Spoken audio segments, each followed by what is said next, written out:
Fox Sports. We are Fox Sports. We are MC. There was much joy at the K on this Independence Day. Kane's slam in the sixth started the way. Then George and Eric's blast. Fugal was not lost as Salvi cleared the table to make way for Rally Sauce. Now the A's from the Bay join the fray at the K, with fans cheering in Royalville hoping to see mighty Holland strike them out.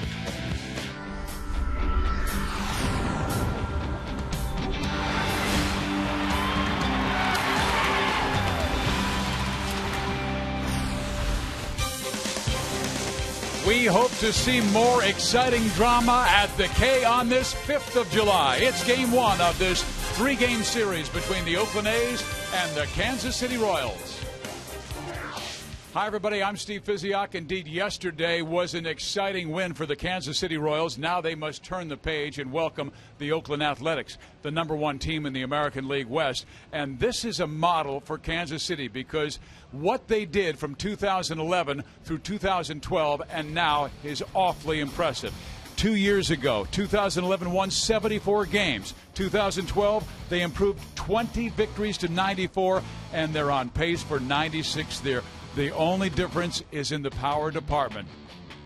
Joining me now, Rex Hudler, and I want to ask you, how do the Royals have to beat a very talented Oakland outfit? Well, Fizz, you know what? They can treat this no differently than they did last series. Different uniform colors, that's sure. Different place in the standings almost. However, they're going to have to attack him with strikes and go after these guys. They're very patient at the plate. They've got a third baseman that's really stirring the league. He's in the top 10 in almost every category. He's found himself. So they're going to have to be real careful when they pitch to this guy.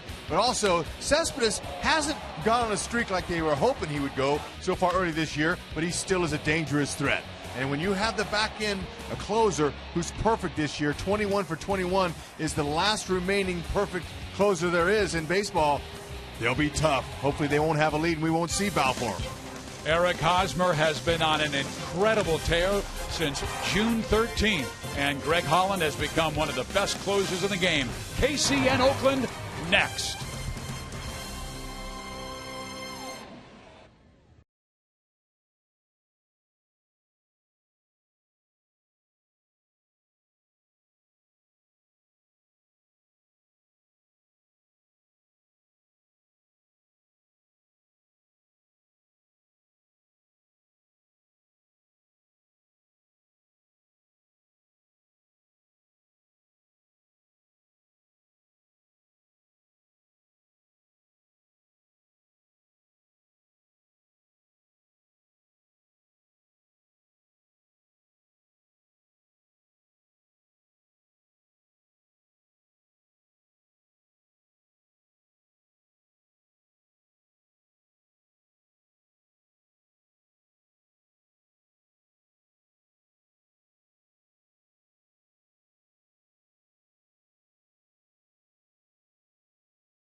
We flash back a couple of nights ago, Wednesday night, Alex Gordon colliding with the fence, went down, was removed from that game, but he is on the mend, and we could see him on the field very, very soon. Joel Goldberg here in right field, and the good news on Alex Gordon, he's not going on the 7-day concussion disabled list, and the Royals say that those concussion-like symptoms that he had have gone away. He has been free of those for 24 hours. Talking to their trainer, Nick Kenny, he said that his rule is this: if you have those type of symptoms, you get removed from the game, and that happened.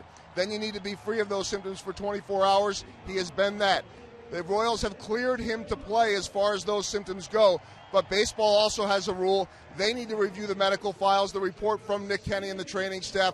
Once they do that, they will then clear Alex. As of this afternoon, he had not been cleared yet by baseball, but it's expected to happen very soon. His name is on the lineup card as a player on the bench.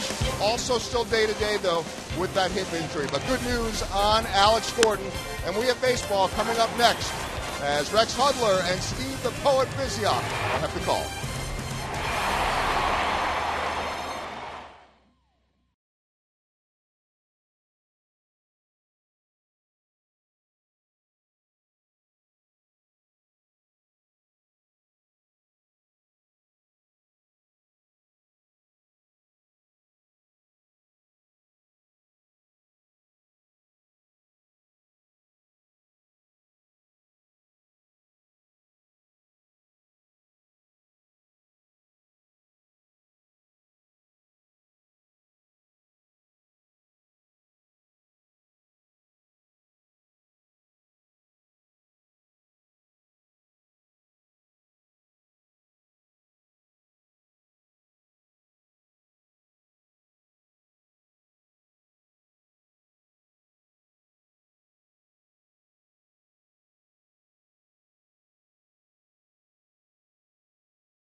Lottery. Play the Powerball and Mega Million Scratchers game to win $100 grand or more.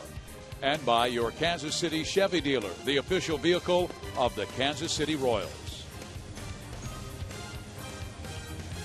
This game is brought to you in high definition by Time Warner Cable, the official TV, internet, and home phone provider of the Kansas City Royals. Welcome back to the K, where the Royals have won their last two games, and now Kansas City takes on the West-leading Oakland A's, managed by Bob Melvin. Oakland in first place by a half game over the Texas Rangers, and the lineup that Bob Melvin sent to home plate tonight to meet with the umpires looks like this. Coco Crisp will lead things off, then Seth Smith, then Jed Lowry. He and Josh Donaldson have been extremely hot of late. Brandon Moss will hit fifth, and Cespedes dropped to sixth. Jaso Reddick and Eric Sogard. And on the hill, the 6'5" right-hander coming off his worst start, Wade Davis.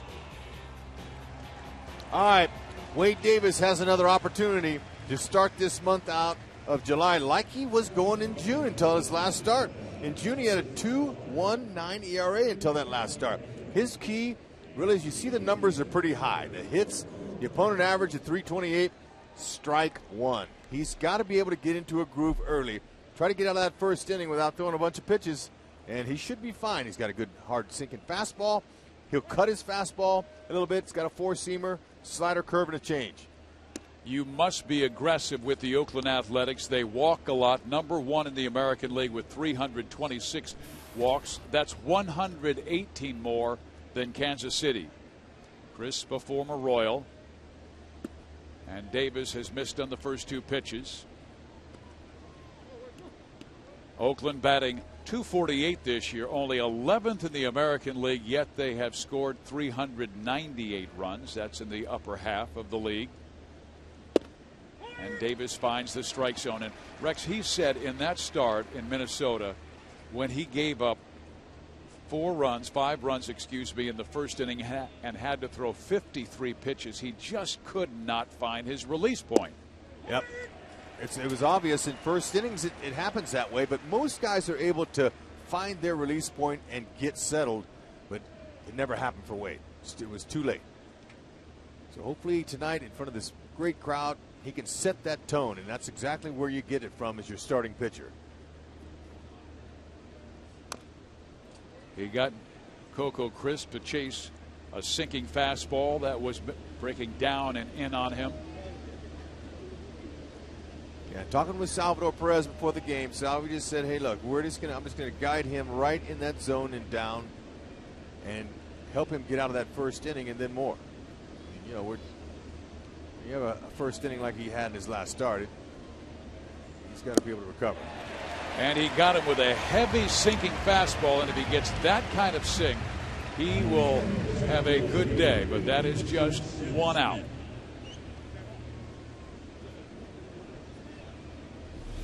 Yeah, he's a strong competitor. Look at that. That's exactly where he wants to finish his pitches.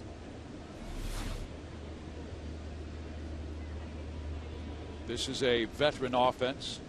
Crisp at age 33. Seth Smith now age 30. A lot of lefty batters will face Davis. In the air to center field. Gerard Dyson for out number 2. All right, defending behind Davis, we see the brilliance on the infield. But the outfield, they've got some speed out there and some guys that are capable of making plays. Lorenzo Cain, he's out in right field this year. He can play anywhere out there. He's got great speed and he gets good jumps on balls. And this first inning, he'll have to battle that sun. Hope no low line drives come his way. Jed Lowry was acquired from the Houston Astros.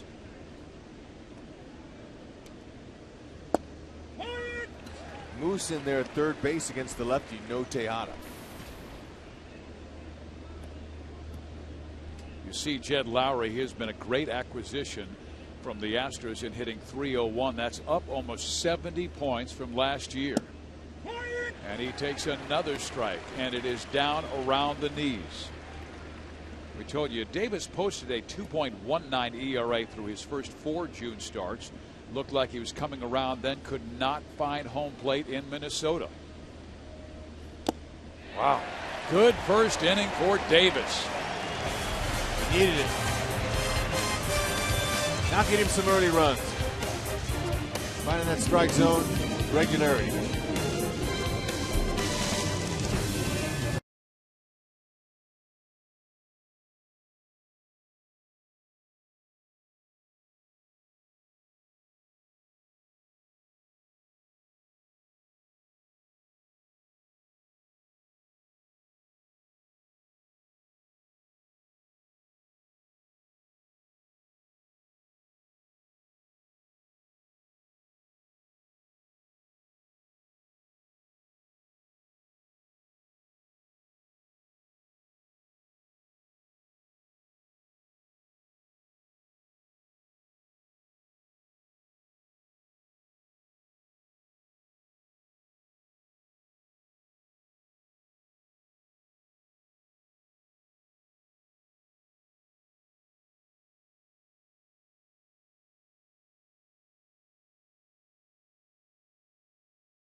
on records, but in the end, a very prosperous one, and they have pulled to within 2 games of 500, 40 wins, 42 losses, and they welcome the Oakland A's for this 3-game series. Here's his lineup tonight. David Lowe will lead things off with Alex Gordon again sidelined tonight. Escobar hits second. Hosmer, Butler, Perez, Kane, Moustakas, Giovitella, and Gerard Dyson facing this lefty out of Saugus, California, Tommy Malone. Okay, Tommy Malone, he comes at guys. Okay, he's got a cut fastball, and he pitches inside on right-handers a lot. And as a result, he's given up a lot of home runs against righties, 16, 3 to left-handed bats. And he's got a good hard cutter, curve, changeup. Changeup's his out pitch against righties. That little sweeping slider there, that's what he uses against lefties. Rex, do you think the Royals offensively have to be a little more patient on Tom Malone? Well, it's possible, Fizz. I think, they got to feel him out a little bit. They have faced him in the past. Not a large sample size of at-bats. 9 is the most at-bats any Royal has gotten off of him. But he does like to pitch off the plate. He tries to get you to swing off the plate. So, yeah. But you're going to feel him out here the first time through. And the first time through, Tommy Malone has a 4.76 ERA over the first 2 innings. So he has been gotten to in the first couple. Lowe sends it to right field. Josh Reddick is there, shades his eyes from the sun, and makes the catch for out number 1. All right, on cue. The A's have made 44 errors this year. The Royals 48. Josh Reddick, last season, all those assists helped get him a Gold Glove. He's a Gold Glover. Good arm. Coco Crisp in center doesn't throw that well. Cespedes in left has a good arm too. So keep it away from Reddick on the ground with a runner in scoring position. He's good. Josh looks like he just arrived off a covered wagon out there. He likes the hair. Indeed. And here is Alcides Escobar. He was 0 for 4 yesterday, but had a big walk in that productive 7th inning. That's when Hosmer hit his home run that tied the game. And then, of course, the Royals would win it in the 8th on Salvador's bases clearing pinch hit double.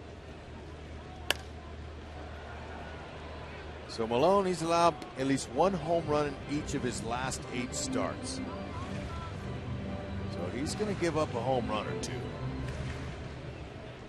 Mentioned how the righties have dominated that. Now the right-handed averages are lower than the lefty average. 251 righties, 282 lefties. Really makes quick work of Alcides Escobar and strikes him out. Eric Hosmer is hitting right-handers, left-handers. And he is not just hitting them, Hud.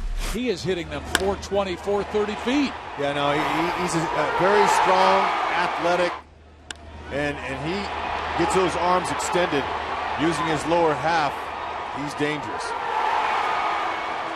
That season average of 421.7 is in the top 5 in Major League Baseball, the longest home runs this year. The Firestone. And Malone with the pitch. Now the Firestone Complete Auto Care Extra Mile Index. There is Hosmer. And the longest home runs have been hit by Justin Upton. But remember, Justin hit most of his in April. He hit 12 home runs in April. He's been quiet since. And the Royals go quietly here in the first.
receive a Charlie O t-shirt in honor of the old A's mascot, courtesy of Fox Sports Kansas City. Join us for a pregame ceremony with KCA's alumni, and Charlie O look-alike mule will be greeting fans in the outfield experience. Gates open at 11:30 in the morning for this special Saturday afternoon game. Go to Royals.com or call 1-800-6-ROYALS for tickets. Well, here to open the second inning, Josh Donaldson. He skies one to center field, and Dyson records the out. Rex, that's going to be fun. Looking back on the old KCA's days, and that was the team that left before the '68 season, and everyone in Kansas City knew that the team was just getting good. The Reggie Jacksons, the Catfish Hunters, the Sal Bandos, and then they go to Oakland and they win all those championships. And here in KC, the fans are going, "What about us?" We got the Royals in '69, and then by the mid-'70s, Kansas City became a power. Yeah, you know, Fizz, that mule, there's a lot of people that wish they had his life. Because that mule was treated better than a lot of humans. Well, Roy Fossey, who is a broadcaster for the Oakland A's and a former catcher of the A's organization, he said when Charlie Finley transferred the team from Kansas City to Oakland and brought the mule, they said it was unbelievable. When they played in the World Series, they would have the mule in like a luxury suite. That's crazy. Moss swings and misses, and he is down in the count 1-2. But, you know, things like that are intriguing. And, you know, we're talking about it all these years later.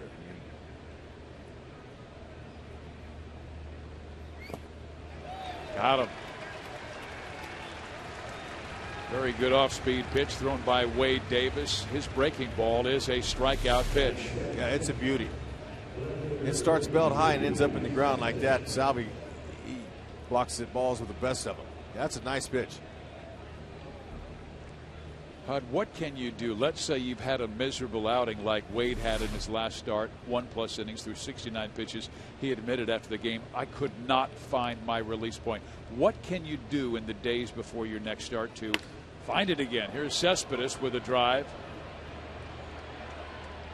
Dyson reaches up and makes a marvelous catch. And we will have Rex Hudler answer that question later in tonight's show. Hey, I'll answer it now. You let it go. Toe the slab and do what you're doing. Let him hit it to your defense and make spectacular plays like that one. Yes.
The Royals in the American League, the last 10 games, ranked second in batting, second in home runs.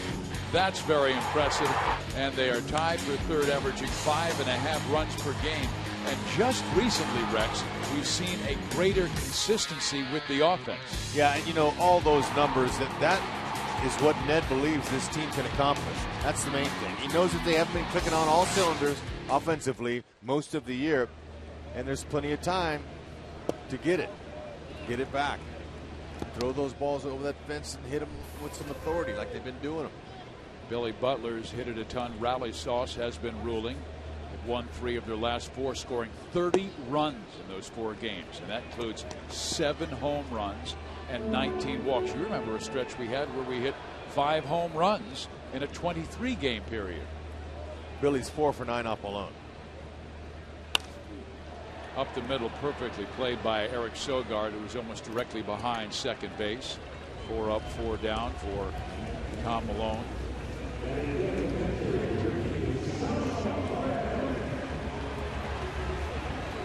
One of many last night's heroes now will step to the plate to face Tom Malone, and that is Salvador Perez. I mean, there are so many stars, from Kane to Kataras to Hosmer to Greg Holland to Salvador Perez, who broke that 7-7 tie with a bases clearing double.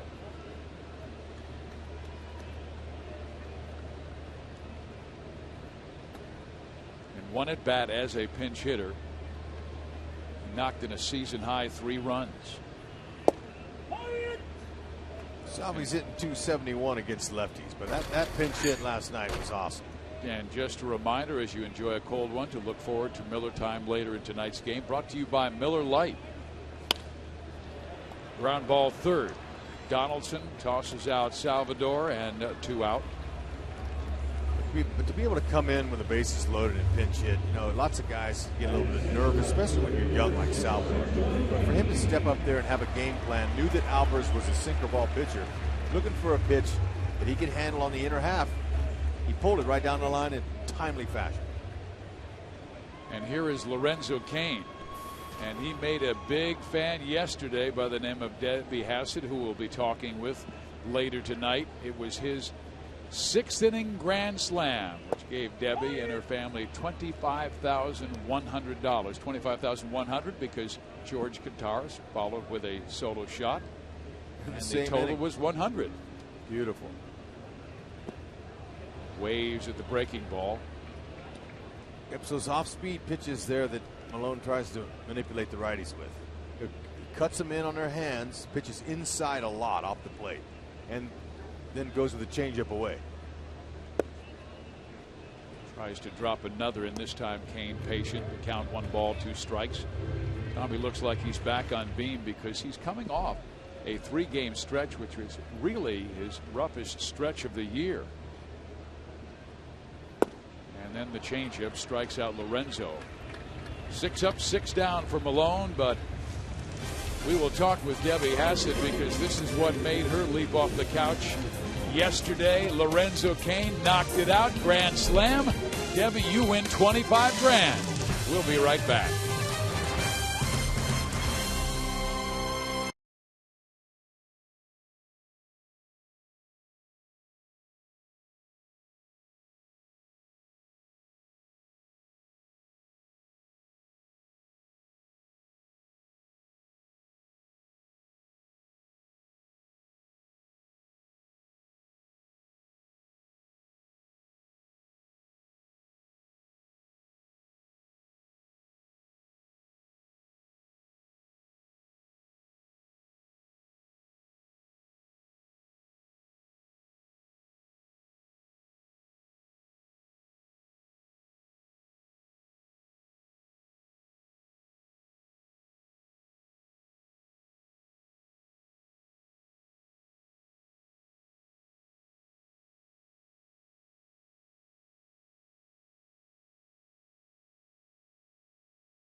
made to Debbie Hassett before tonight's ball game. She won $25,100, $25,000 because of Lorenzo's Grand Slam, and $100 more from George Guitars. And Debbie, I've got to ask you, where were you when Lorenzo hit the slam?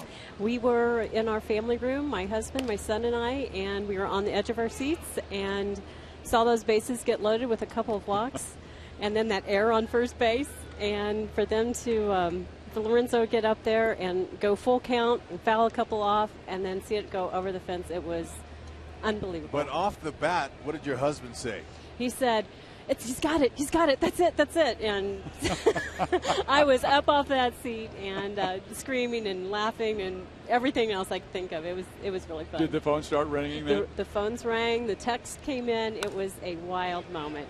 It was truly a gift from above, I think, because how I could be here tonight, whereas last night or yesterday afternoon I was at home just watching a game, is unbelievable. Debbie, I want you to do the play-by-play now. You're at home.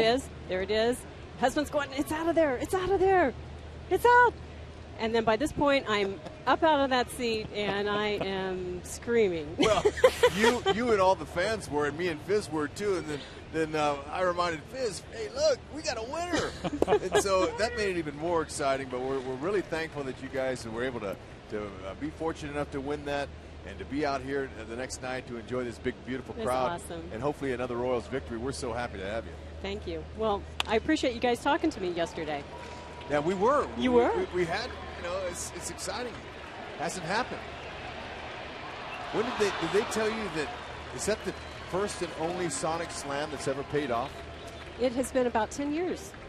Right. 10 years ago was the very first one, so it's been a long, long time. But the percentages are extremely low for a Grand Slam on one particular inning. Grand Slams are hard to get any time, but you have to feel really special. I definitely did. I do.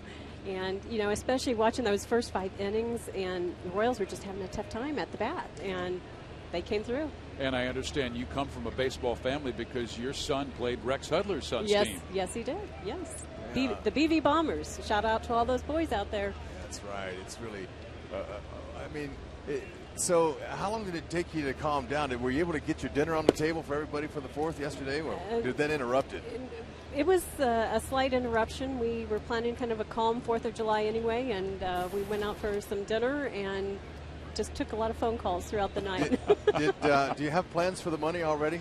Or is it all yours, or are you going to share it? Well, Mom's a little conservative here, so I'm going to sit on it and find some good uses for it, and then we'll make some decisions as a family as how we're going to spend it. They are going to send Josh Reddick to the plate. The throw is offline, and Oakland takes a 1-0 lead.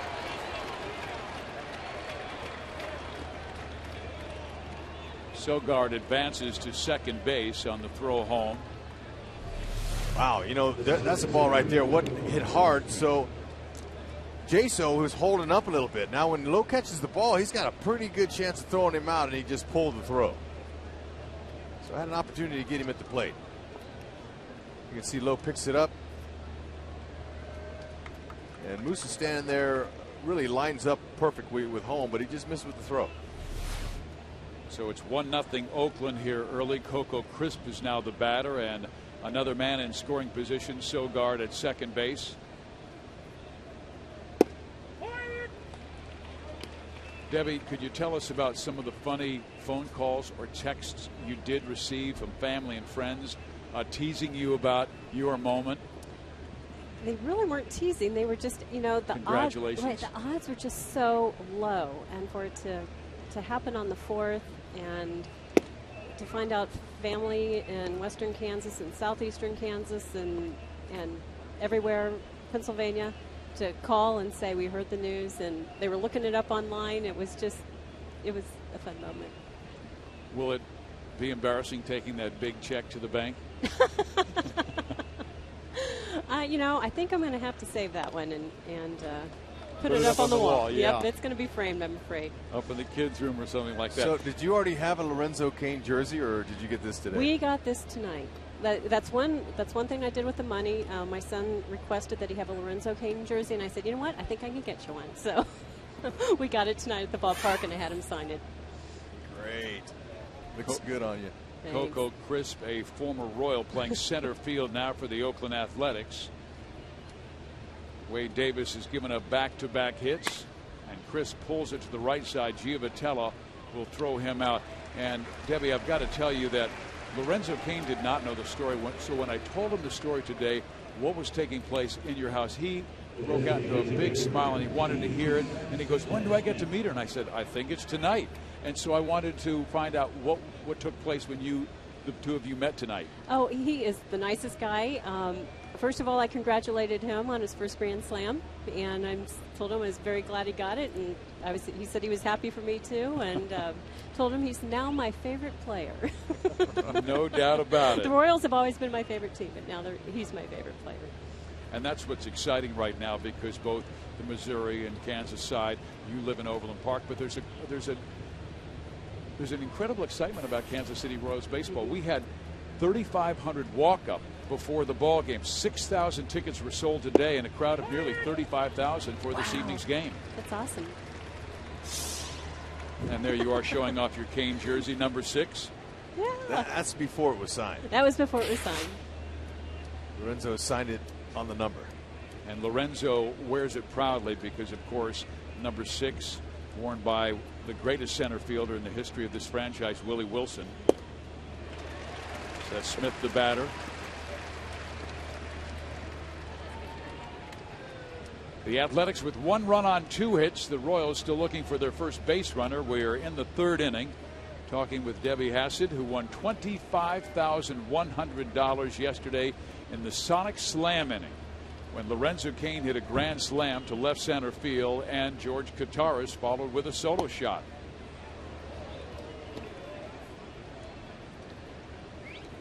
Now, were the kids watching the game with you too? I just have the one boy, Nate. He was watching with me, and we were nervous, but he was going crazy with me. We see all of those game shows, The Price is Right, Jeopardy, and you look in the faces of the winners, and you were a winner yesterday. I wish we had a film of me going crazy. It'd be up on YouTube and a sensation, I'm sure. No doubt about it. And are you going to have a big lunch or dinner at Sonic? You know, they've got the great steak burgers. You know, we go to Sonic. Honestly, we go there quite often. My son and husband are big fans of the half-price shakes after 8. And son does the corn dogs and tater tots all the time. Well, Seth Smith with a swing and a miss. Debbie Hassett, congratulations, and thanks for coming to the ballpark tonight. Thank you. Thanks, Love Debbie. it. Thanks. Congratulations. It's 1-0 Oakland. Time for the Royals to experience their 28th comeback this year.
In the Buck O'Neil legacy seat. After visiting a charter school and wanting to do more for students, Wagner, De La Fuente, and Smitka decided to form WDS Educational Foundation with the goal of assisting motivated students who want to better their lives but fall just below the standards of a typical scholarship. Here's Moustakas with a drive to right, and Reddick pulls it down just in front of the fence. Well, you know, and Reddick didn't get a good break on that ball. He wasn't exactly sure how hard it was hit. And Moose didn't barrel it up. Had he, that would have went over the fence. But he ends up recovering and making a nice play. Got contact. I'm watching him. See, he kind of hesitated a little bit. But he's able to get back to it in time. Now the batter, Johnny Giavotella. And Johnny 0 for 10 since his 3-hit debut on Sunday. He's now batting .214. Just to finish that story on Tom, David, and Terry, in order to maximize the scholarship dollars, Rex, for their program, they are ensuring that all money donated goes towards the fund and all expenses are paid by the founders. It is a wonderful program. They've been able to raise $140,000 in scholarships for deserving students. Congratulations. Yeah, boy, that's great for working for the future of these kids. Way to give it up. And now Giavotella, you talked about him, Fizz. He's kind of hit a little bit of a spot where he's not getting any hits. I talked to him before the game, and I said, you know, you've hit a couple of bolts out to left field, one to center field. I mean, do you have enough pop to get it over the fence here? You just miss them, or what do you got to say about that? And he said that he didn't really barrel those. He believes he's going to hit occasional homers, but he wants to stay on top of the ball. He just was a click underneath it. Says his job is to hit line drives down. He knows he's not a home run hitter. He has been making some contact. And he had a lot of doubles at Omaha, 18, 25 extra base hits. Chases the off speed, and that's the pitch they have to stay away from. Yeah, they're going to have a hard time with Malone if they keep swinging at the pitches that he wants them to swing at. Here comes Gerard Dyson, and he was treated after he made that fine catch up against the wall in left center field in inning number 2. But when he landed, Rex, he kind of cut his right arm against the fence, protecting. Yeah, and a couple of souvenirs to show for that catch. Yeah, you always look at cuts and abrasions as souvenirs. That's right. You know, some of those cuts and abrasions stay with you your entire life, and you see them, and you show them proudly. I mean, you used to have freckles on that left elbow. I like to show the fact that you leave freckles out there and you leave part of your body on fields, and there's nothing wrong with that. I call that giving it up for the people and your team. And Dyson, he likes to do that too, but they really would need him to get on base. He's been struggling a little bit lately too. He was 0 for 2 yesterday, but he also walked twice. And this is a guy, Tommy Malone, who has absolutely controlled the Royals in his 3 starts before this one, only allowing 3 runs in 21 innings. Short, Lowry throws him out, and he is perfect through 3. It's not our time of the game yet.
First career Grand Slam. Butler had his first April 7th against Philadelphia. Gordon April 25th at Detroit. That capped a win in the 10th inning. And Lorenzo Cain yesterday. Text 432-432 and enter A, B, or C. We know the Hassett family would go with C. Yeah, well, I'm sure a lot of people will because that was a big win here at the K. But let's not forget about Gordon, B. In the driving rain. It was raining outside. Verlander Shields confrontation, and Gordon dead center field over this, right over the second row of bushes. I mean, it was deep. By the way, Rex, the Unlimited Answers sweepstakes presented by Sprint. Vote in tonight's Unlimited Answers poll and enter for your chance to win 2 Crown Club tickets to a future Royals game courtesy of Sprint. Again, text 432-432 to vote.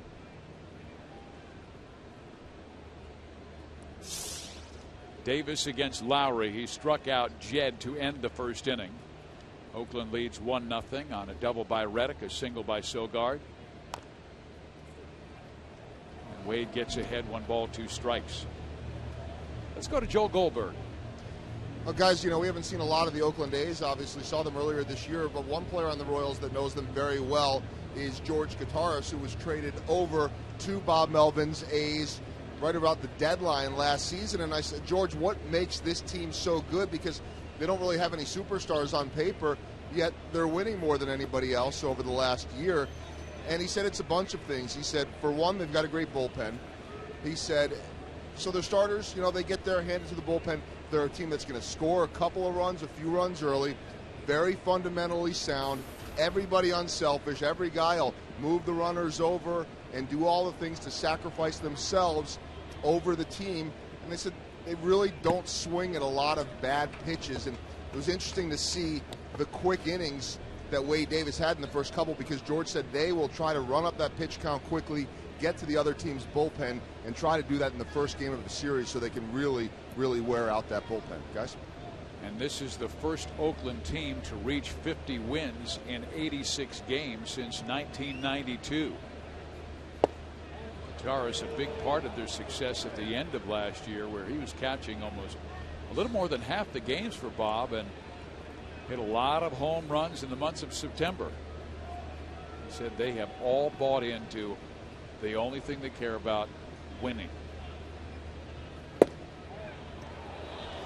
Lowry takes outside 3-2. This is a patient team. We told you that. The A's walking 116 times more than the Royals.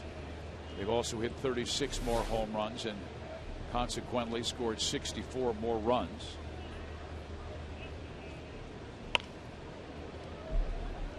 It's interesting that Joel talked to Gutaris, and George Gutaris talked about the game plan of in game 1, get into that bullpen early. That'll wear him down for the next 2 games. That's a smart point. You don't hear that a lot from offenses. But Bob Melvin, he's not manager of the year for nothing. Dyson will take care of Lowry, and Joel. The other thing that I noticed, and I had a couple people mention to me, is that this is a very loose, laid-back team. I even pointed out, asking one of their broadcasters about one of the players. I can't, you know where he is? And I said, is he in the cage? He goes, I highly doubt it. And I think the guy was just laying around on the couch. They're relaxed. And I saw, I don't know, about 6 or 7, I don't know if you remember these or not, guys. I saw about 6 or 7 players in the clubhouse wearing Zubas. Remember those? Oh, yeah. Remember those pants that went out about 20 years ago? Yeah, they're funky. Yeah, they were wearing like green and yellow Zubas. Wow. Fizz, did you ever have Chiefs Zubas? I had a gray, pink, and white Zuba pants that Rex gave me, I think, in 1996, I believe it was. Valentine's Day? Yes, indeed it was. Okay. He had just come off a 2-homer game against the Seattle Mariners. Well, they are a loose bunch. And here's Josh Donaldson. And he breaks his bat, loops it to center. Dyson with another play. And Girard already has 1, 2, 3, 4, 5 putouts. Bring the kids to the game for every family fun day Sunday to enjoy face painters, balloon artists, kids entertainment by Radio Disney's Road Crew, and much more. Sundays at the ballpark is your family destination. Go to Royals.com/Sunday for tickets. She's kicking back, enjoying the game. Great crowd on hand. Oakland has a 1-0 lead over Wade Davis. He gave up a double and then a single in the third inning.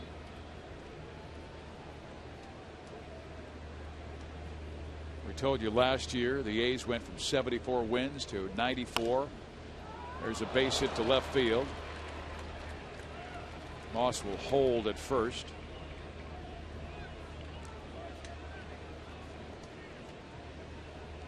But last year for Oakland, everything fell into place. I mean, they had so many walk-off hits, so many walk-off home runs. And Billy Beane traded 3 All-Stars and improved by 20 wins. But it was the second half that was dominant. They finished 33-13 after August 15th to catch the Texas Rangers. Yoenis Cespedes is the batter robbed of a hit on that fine catch by Gerard Dyson, where he tore up his arm a little bit. Cespedes has been very streaky so far.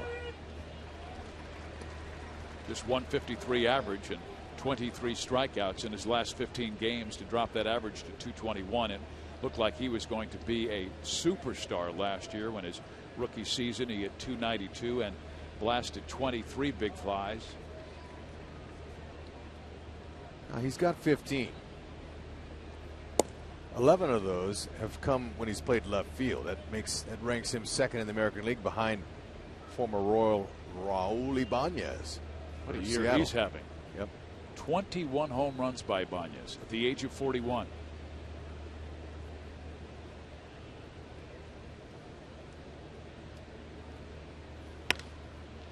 Deep short. Escobar got him. That's a nice play. Good strong throw. He knew he needed to get it to Giovatelli quickly.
He has always controlled Kansas City, allowing 3 runs in now 24 innings against the Royals. And his last start this year, May 18th, he held KC to just 1 run in 6 innings.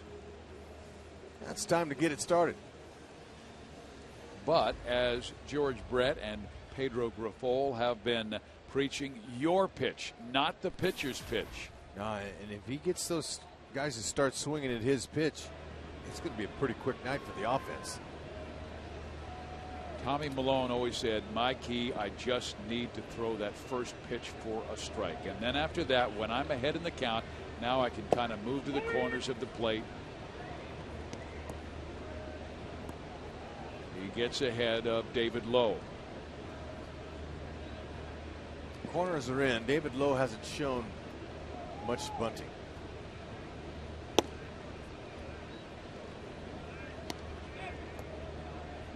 And he's hitting 235 off the lefties. See Malone. First pitch strikes. It's what he wants to do. 8-10.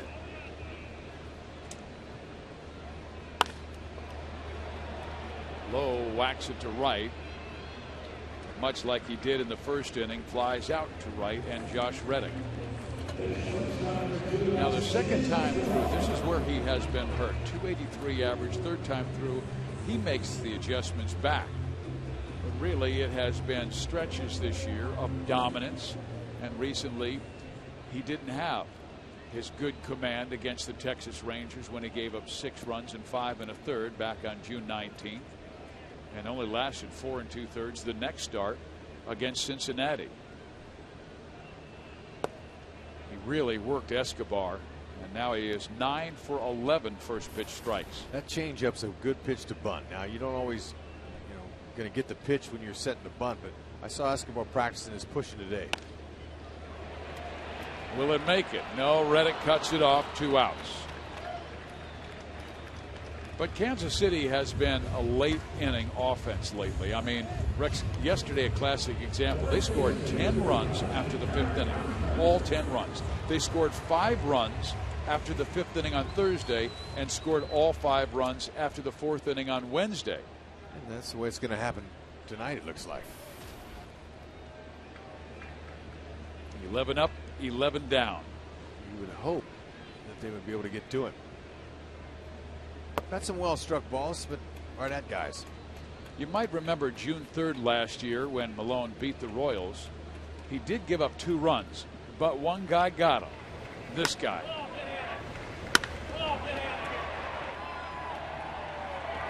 Hosmer sent it to center, and he has been busting them out.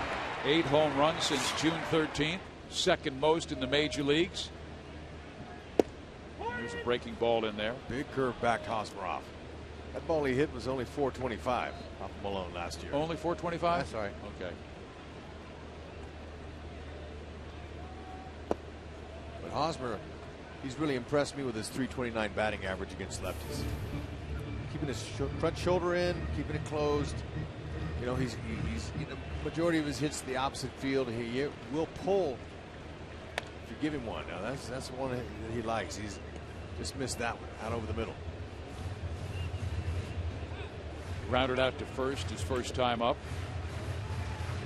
And he has a 6-game hit streak going. 11 hits and 25 at bats prior to this game. Billy Butler waiting his turn on deck. And he lines it up the middle, and that breaks up the perfect game for Tom Malone. The Royals have their first base runner. Okay, good job of just using your hands. Got a couple strikes on him. Just was able to watch where this pitch is, right where Jaso wants it.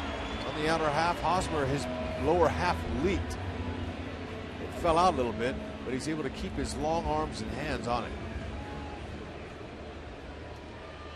So that backside falls out. That looks funky. It's a little bit off balance, but his hands were back enough to where he could lace a liner. Meet the ball just right. It'll jump. Billy takes a crack at the first pitch and grounds out on a fielder's choice, 6-4.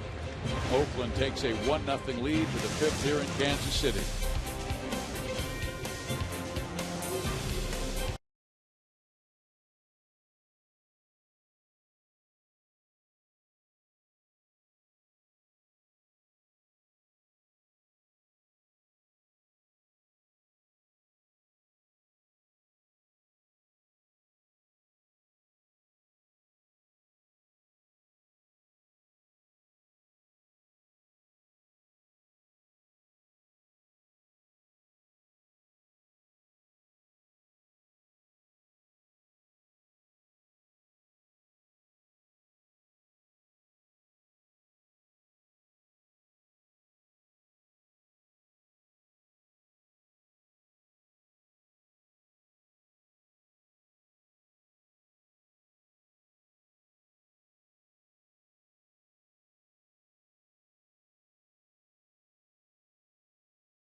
Panera Way, live consciously. And by Ford. See the new F-150 at your Midwest Ford dealer today. And by ATT U-verse TV. Check availability at 1-800-PIC-ATT. Rethink possible. Steve Physiak, Rex Hudler, Joel Goldberg, Jeff Montgomery with you at the K. Royals have won the last 2 games in come from behind fashion, 6-5 and 10-7 over Cleveland. And that young lady likely at her first Royals game. And she's enjoying dinner. You know, that's one of those you keep the ticket stub and you put it in your photo album. Baby's first ball game. Yeah, there you go. And then 25 years from now you say, hey, honey, do you remember that? Oh, sure. It was the Royals win. Yeah. Moose went deep. I remember him hitting a home run that won the game. Maybe that's your call, Fizz. It might happen. John Jaso, the batter, he popped up to short his first time, swings and fouls it off of Salvador. And Jaso, who is a catcher, walks out of the box to give Perez time because he knows how that feels. Well, that's 53 pitches thrown by Davis. That's how many he expended in the first inning in his last start, and he's already he's already in the top of the 5th inning right here. So he's much more efficient than he was in his last one, and he's given up just 3 hits and 1 run. He's got 4 strikeouts already.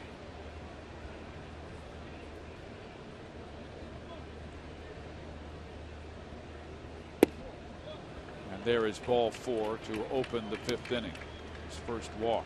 And Rex, what you brought up is a very interesting point about most athletes. I remember talking to George Brett, and he said even though he was winning MVPs and batting crowns, every single spring training he'd go to spring training and wonder, do you think I'll ever be able to hit again? It's spring training. Will I ever hit the ball again? And I said that to John Smoltz when I was working with John recently, and John goes, that's amazing, because that's what I'd think. I'd get to spring training and go, will I ever be able to throw a strike again? It's amazing, you know, hitters have dreams like that, players do. But I remember I had dreams about not reaching first base, and I had a chance to on an infield hit. I couldn't make it. You see that beard? That might be where Wade Davis lost his release point last week.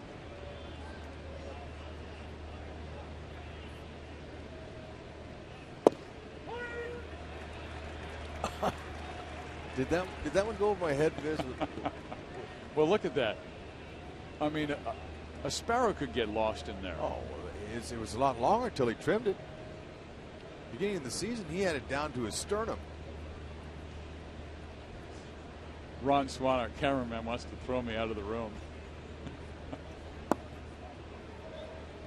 Oakland has a 1-0 lead, a double by Reddick in this 3rd, and a single by Sogard. And that's a look that, and all of the Athletics have fun with him about his beard. And it was actually a lot longer, including the hair. Told you, it was down to his sternum.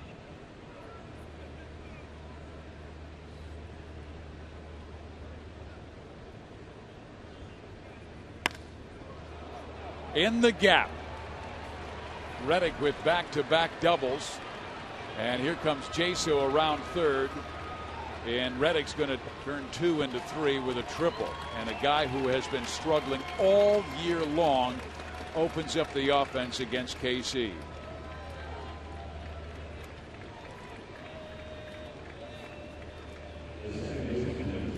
Leadoff walks always come back to hurt you. Yep, and that's the 2nd triple for the year for Reddick. And the ball wasn't hit all that hard, but it was placed perfectly right between the outfielders. Royals will bring their infield in. Sogard flared a single to left to plate Reddick in inning number 3.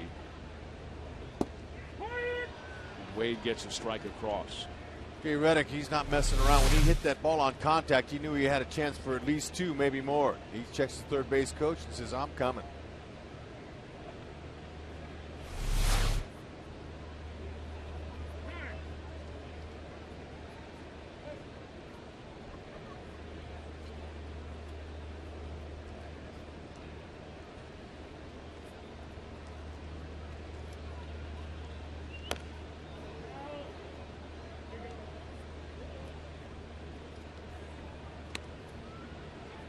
as we take a look at our Time Warner pitch speeds, the ultimate internet pitch speed shows Wade Davis is topped out at 96, Tommy Malone at 93. Sogard found that ball off his foot, but that's exactly what Davis would like to get from him off of his bat. Little roller to one of his infielders. Gonna do that with some off-speed pitches down. Be a cutter or a sinker. Something like that. That's exactly what you want to see the hitter swing at. Sogard is hitting 178 with a runner in scoring position. Very good player at Arizona State, second team All-American. He has the Athletics' third run waiting at third base.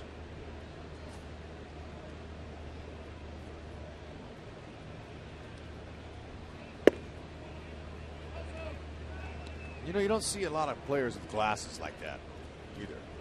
Those look like his reading glasses. But he said he's always worn them. Doesn't prefer contacts. Likes the real deal.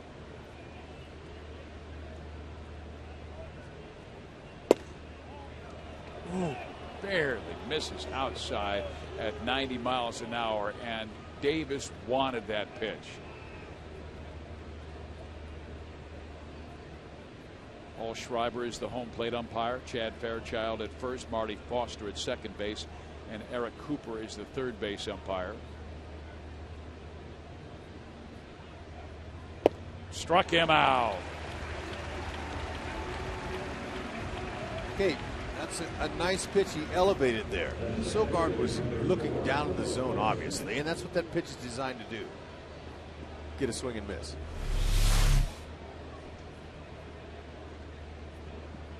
Good spot. Out of the middle of the plate. Now Wade needs to get a guy who is very difficult to strike out, Coco Crisp. Coco hitting 367 with runners in scoring position. He'll be tough. Towards left field, Lowe will be able to make the catch. Reddick will tag and come home, and that makes it 3-0 on the sacrifice fly. And that's an example of Oakland A's baseball. They just do all of the little things well. They're patient at the plate, they advance runners, and they get them home from third base with less than 2 outs. Yep, that's exactly what Crisp wanted to do. Anytime you look down, Rex, and you see a team that's only hitting 248 but averaging 4.5 runs per game, they do those little things, and that's why Oakland is 50-36. They beat the Cubs yesterday, and they only needed 1 run to do it. They've scored 1 run in 3 of their last 5 games, and then they have opened up a 3-0 lead on Kansas City here in the 5th. Batter is Seth Smith. He fouls it off. Last year they enjoyed 54 wins by rookie pitchers. And that's one of the reasons Oakland's always so good. They just keep finding these arms. Billy Beane does a fantastic job as a GM, finding young talent, doing what he can in the small market it is there in Oakland. And they'll trade some of that young talent to get athletes like Jed Lowry and Josh Donaldson. Donaldson coming over from the National League, and so did Jed Lowry. There's a swing and a miss, and Davis gets a strikeout to end the inning, but gives them 2 runs to Oakland in the 5th.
Salvador Perez yesterday in the 8th inning. Bases clearing double.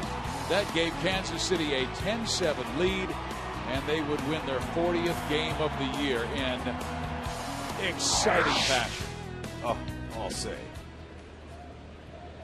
He had a game plan. You know what? He rakes here at the K. He loves the fans. 362 batting average at home. Coming into this game, 307 average. That's second among AL catchers, trailing only super all-star catcher Joe Mauer. A strike in there evens the count at 1 ball, 1 strike.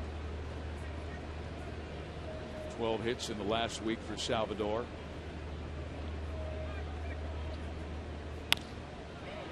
And he is off balance and pops it up left side. Tom Malone has done a great job keeping Kansas City off balance. Well, you know, the Royals, they've struggled against left-handed starters this year. Just 8-14 is their record. And, you know, they're going to try to have to be a little bit selective if they can, see if they can get a walk out of him or get some kind of rally started. 3 prior starts. See what he's done. Been pretty good, not giving up any runs. We remember the first because that was one of the first games we did for Kansas City, and he was outstanding. 8 shutout innings. There's Lorenzo Cain, and he takes a strike. Lorenzo struck out swinging his first time up on an off-speed pitch away from him. And Malone, I had a chance to watch him at USC, and he was a good pitcher, not great. This one's popped up. Malone really having the Royals off balance early.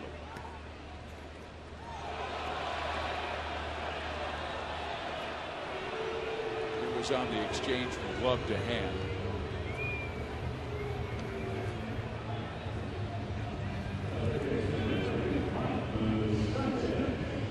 Are you visiting Kansas City this summer? Well, we've got your fun covered with the new triple play pack from the Royals. Worlds of Fun and Drury Hotels.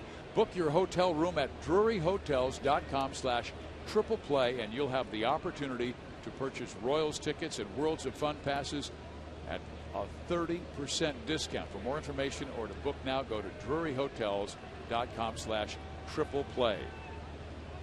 The Royals have had 1 base runner against Tom Malone. And Mike Moustakas fouls off a pitch on his hands. 1 ball, 1 strike. Rex, I was talking about Malone at USC. He was a good pitcher. 500 record, ERA 4.78. And he figured it out in pro ball that, hey, I don't have stuff to blow guys away, so I've got to work both sides of the plate. I've got to change speeds. And he has been a great addition for the Athletics the last 2 years. It's up to the player and his determination to be able to reach the majors with not great stuff. You got to really concentrate on your craft. Not just like you said, practicing your changeup, playing catch out there, working on movement, little things like that. And then when you get in a game, you gauge your pitches against what the offense is trying to do to you. And he's keeping them off balance. He's very good with making guys hit his pitch, and they're usually off the plate. And he'll tell you that. He'll say, I'll take my changeup, I'll take my curveball, make it look like a strike when it's not. It's the whole art of pitching. It's locating and changing speeds. Moose waves at this one, and Malone with a 1-hit shutout through 5. We'll come back with the 6th as Oakland has a 3-0 lead on the Royals.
The K, and a great crowd on hand. Attendance over 35,000. They had over 3,500 walk-ups tonight. Royals sold over 6,000 tickets today. It's Buck Night, fireworks display after the game, and they'd love to give their fans a victory. KC took 2 of 3 from a very good team, the Cleveland Indians, winning the final 2 games in come-from-behind fashion. They'll have to do it again, and there's a line out by Jed Lowry. Let's go to Joel. You know, Fizz, Josh Donaldson might not be a household name around baseball, and maybe that's understandable. He spent most of the last 6 seasons in the minor leagues, and he wasn't even supposed to make their team out of spring training last year. Back in 2011, he actually hit a home run in the playoffs in AAA against Luis Mendoza. But he makes the team last year. They lose their third baseman. They move him over from catcher to third base. And now this year, and it's been an incredible story, he's one of the best players in baseball. They thought he could be a guy, maybe he could be decent, but he has become one of the best. They say that he is playing the best defensive third baseman for the A's since Eric Chavez was a third baseman there. And talking to some of the broadcasters, they say he is having an MVP season. Guys, I looked at it, his numbers coming in, batting .314, 14 homers, and 55 RBIs. The only players in the big leagues that are at that threshold or above, Miguel Cabrera, Chris Davis, and David Ortiz. And talking with one of their coaches, they really said Bob Melvin has a lot to do with it, because he said he gave him that confidence. It was the second half last year he really started playing more and had a great last 2 months, and then it carried over to this season, and they really felt what we're seeing right there above the shoulders is where he's made the change. That's right, and he's just going on success. You have a start off your year with a bang and get hot early, carry it on, and that's what he's doing. Chili Davis deserves some credit too, the hitting coach there for the Oakland A's. So it's a 1-out base hit for Josh Donaldson, who got it just under the glove of Alcides Escobar. It was going to be a tough play because Donaldson runs pretty well, but there's Chili, one of the great power hitting switch hitters. Yep, great teammate, and he's really working well with these kids, these young players. He says, you know, it's a lot different. You know, when we played, obviously it changes. Technology has changed everything. Chili's trying to get his hitters to watch what the pitcher's trying to do to the hitter live. He doesn't like him to go down and look at the video and all that stuff. He wants him to see how the pitcher's getting your teammates out, or how we're having success off this guy. That's how you know. And I remember at the first half last year when Oakland was not doing very well and their batting average was down around 215, 220, there was some thought, well, maybe Chili Davis is the problem. Then the team got hot second half, and he received a lot of the credit. What have you done for me lately? Moustakas races after this one, won't reach it. Davis will have the advantage in the count at 0-2 with Brandon Moss.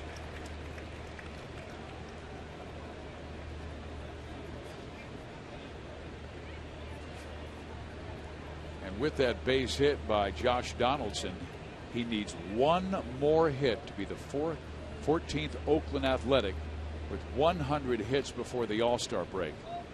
Very impressive. This is an organization that has been extremely successful since going to Oakland. Won 4 world championships there, 15 American League West titles.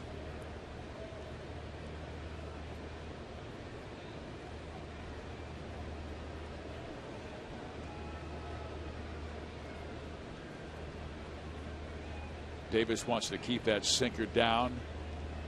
Try and get 2 outs on 1 pitch. Now he went with the breaking ball instead and now has a 2-2 count.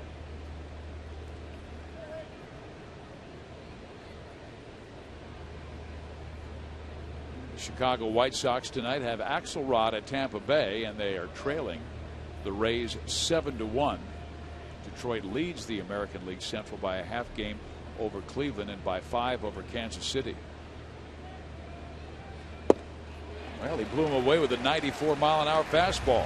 His 7th strikeout already.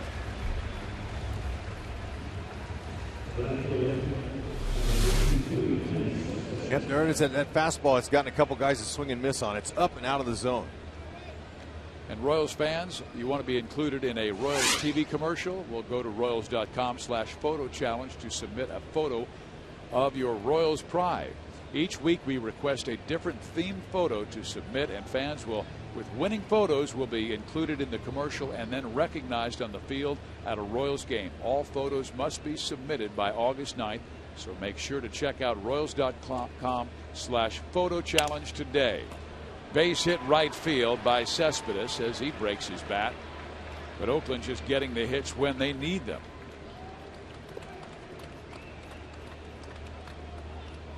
They now have 6 hits to the Royals 1. And John Jaso, who has popped up and walked, and Davis wants to keep this game close because there aren't too many times, Rex, where you can rally from 5-0 down in the 6th inning like Kansas City did yesterday. No, it's not going to be a lot of that, but you know, right here, Davis has got to keep following Salvi's lead. Jaso, this guy is an excellent guy to switch the catching time between him and Norris.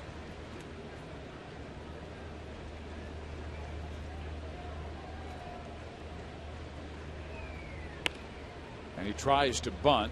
Bunt's foul. He had Moustakas back at third and over towards short. So not a bad idea, just a bad execution of the bunt.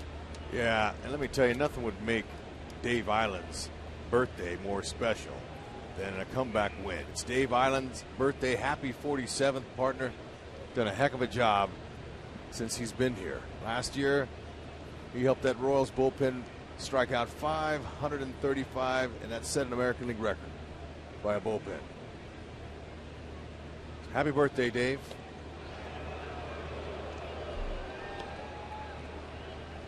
And the entire pitching staff struck out 1,177 batters, and that surpassed the 2009 staff for most in the franchise 44 seasons. So Dave Island has done a great job while he's been here.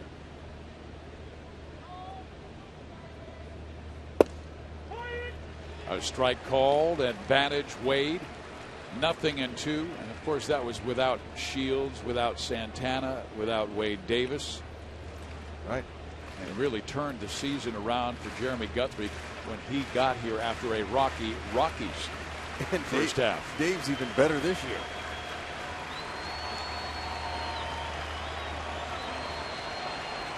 See that four-seamer up and away is working. Just off the plate at 90 miles an hour.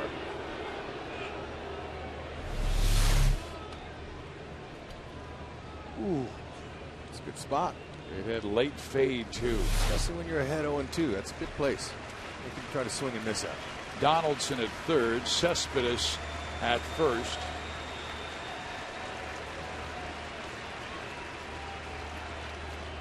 And again, they go after Yoenis, and Hosmer showing the baseball to Chad Fairchild as if to say, I think I got him. You better be careful. There's a runner at third. If he misses the throw over there, it gives him a run. Cespedes has only stolen 2 bases in 7 attempts this year. I don't think he's going. Does not. Jaso fouls it off.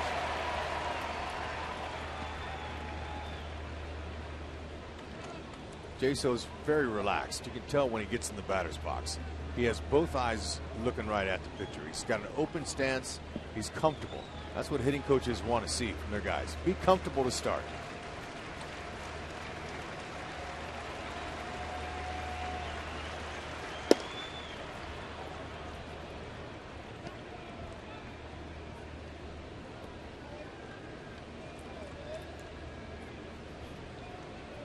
Wade checking with the count. He got ahead 0-2. He doesn't want to let them back in the count. This is an important pitch because on 3-2 then Cespedes would be leaving from first.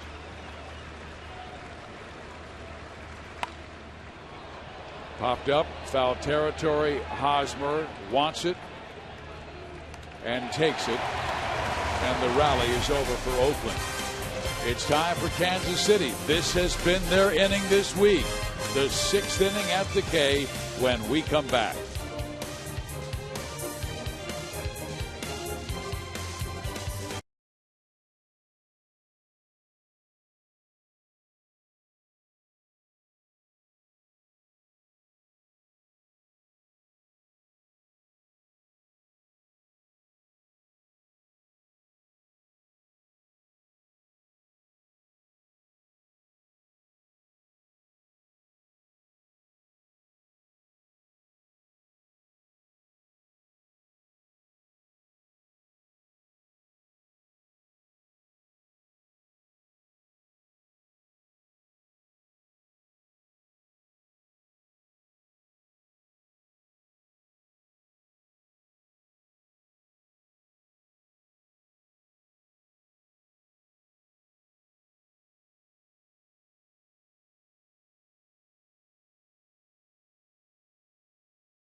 is our Sonic Slam inning. And Debbie Hassett won $25,000 because of Lorenzo Cain's 6th inning slam yesterday, and she received her check before the game from Cain, who was able to make her Independence Day absolutely perfect. Well, tonight, Jason Brinning from Overland Park, where Debbie's from. If the Royals hit a home run in this inning, Jason will win $100. But if the Royals hit a grand slam into the park, Jason, you will win $25,000 from Sonic and the Kansas City Royals. Oh, Debbie was wondering, what are the odds of hitting a grand slam in the 6th inning? And I'm sure Jason's going, what are the odds of hitting a grand slam in the 6th inning on back-to-back nights? When Tommy Malone's pitching a one-hit shutout through 5. But yesterday's pitcher was throwing great baseball, had shut out the Royals through 5. Here's Johnny Giavotella. He is thrown out. Yeah, how about Donaldson showing off that arm? That ball, he didn't get a handle on it. It got behind him. He picks it up and just rifled it out at first. Couldn't find it. Then he was able to get to it. Good low ball down there. A lot on that.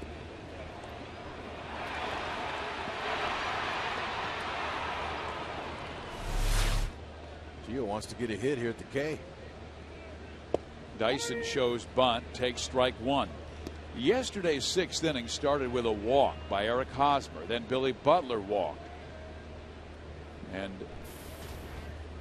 Bob Jimenez, who was the starting pitcher, then was trying to cover first base, and the first baseman tossed him the baseball, but went off his hand for an error on the first baseman. So the bases were loaded for Lorenzo Cain when he hit his grand slam.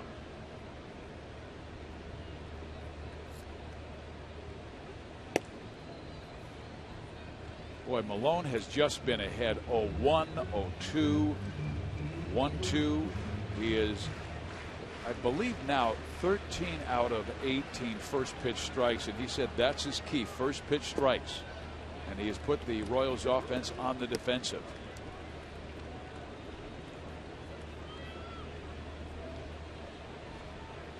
He starts his windup from the first base side of the rubber, and he almost throws across his body. So it's a wonder that lefties aren't getting much power off of him. He's just giving up 3 home runs to the lefties. However, they have to hit 282 off from the left side. You can see him over there. He has a little bit of a cross-firing action to his delivery. This is a rare 3-2 count, and Dyson will pull it to second. 2 outs. I have no idea what it is that this guy has against Kansas City, but he's allowed 3 runs now in 27 innings. Okay, little step back, hands break, comes down, he's right over the top, a little bend in his front knee there. He's very smooth and he's confident. He's dealt against him before, and the pitcher takes that in. A huge difference when he's ahead in the count and when he's behind. And David Lowe comes up with a 2-out base hit. So both hits in this game by Kansas City are by lefties, one by Hosmer and one by Lowe, and both have come with 2 outs.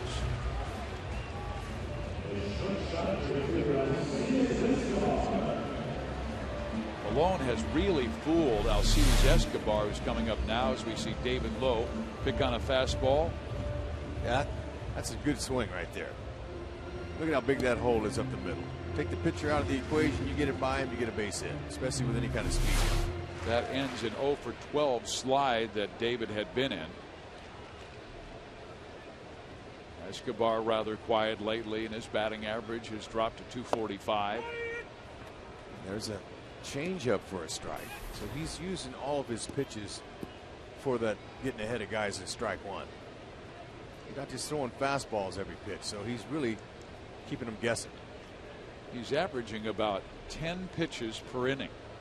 He's only thrown 63. And Escobar has not had one good swing yet. He's struck out swinging and fly to right field. Totally tied up with the change of speeds by Tommy Malone. It's 2 changeups in a row. And he might just throw it another one.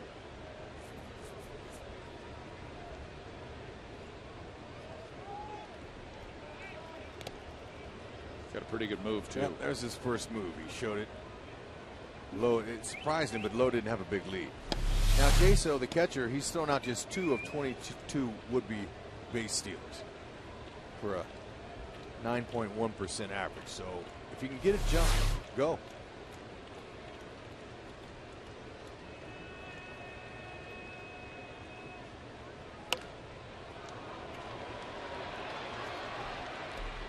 Six innings of 2-hit baseball by Tommy Malone, who absolutely has thrown a collar around Kansas City and controlled them from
where the Royals will head Sunday night, and this a 2-run home run by Matt Wieters, his 11th on the season. That came in the second inning.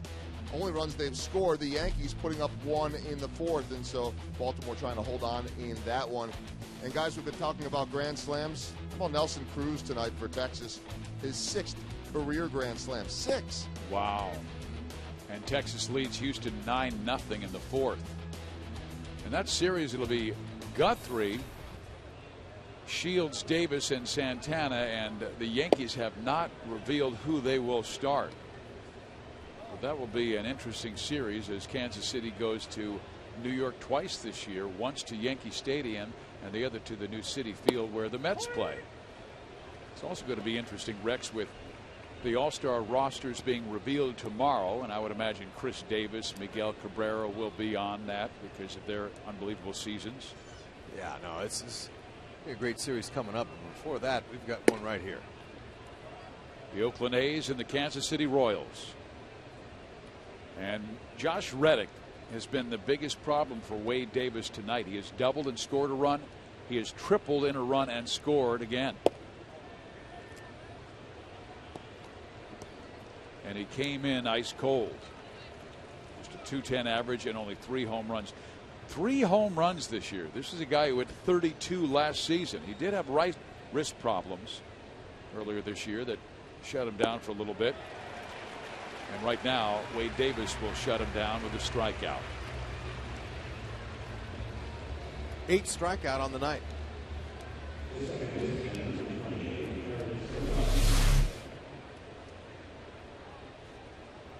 Yeah, Reddick got reinstated from the disabled list on May 31st. So he missed most of May.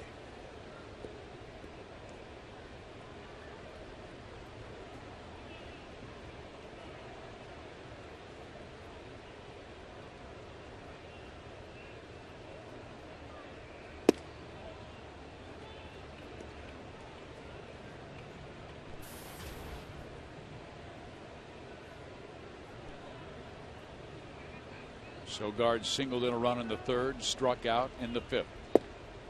Good curveball in there. 1 ball, 1 strike.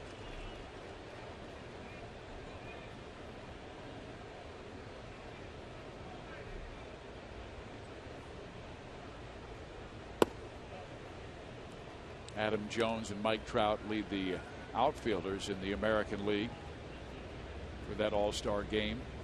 I know there's some tight competition among the other outfielders, including Nick Markakis of the Orioles. Alex Gordon got off to that great start this year. Looked like he was going to go. And he still has very, very worthy numbers, hitting .292 with 8 home runs and 46 RBIs. Center field, Dyson takes care of Sogard, and 2 outs in the 7th.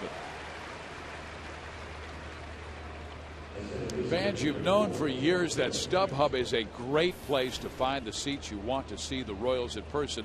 Now they've added StubHub fan rewards so you can earn a little extra with your tickets, like seat upgrades. So head to StubHub and get your Royals tickets today. And, you know, Joel was talking about that New York Yankees series. I understand Derek Jeter has been cleared for rehab assignment. Obviously, he won't be playing in that series, but just the fact that he's getting back in the field, will start playing in some Class A games. Boy, they'll need him. He might have a lengthy rehab assignment too. It's going to take him some while to get his timing, get his feet. Kind of like A-Rod. A-Rod's going to need at least 20-25 games. Jeter twice breaking that ankle in the last calendar year. Hurt it in the playoffs and then again in spring training. Coco Crisp slices it foul. The Royals just have not been able to do anything with the Athletics pitching this year. When they went to Oakland in mid-May, and that was after busting up the Angels pitching staff, taking 2 of 3. They go to Oakland and they only scored 5 runs in 3 games and were swept. All 3 were 1-run losses by Kansas City. You know, sometimes you run into that. Hope it doesn't happen in this series.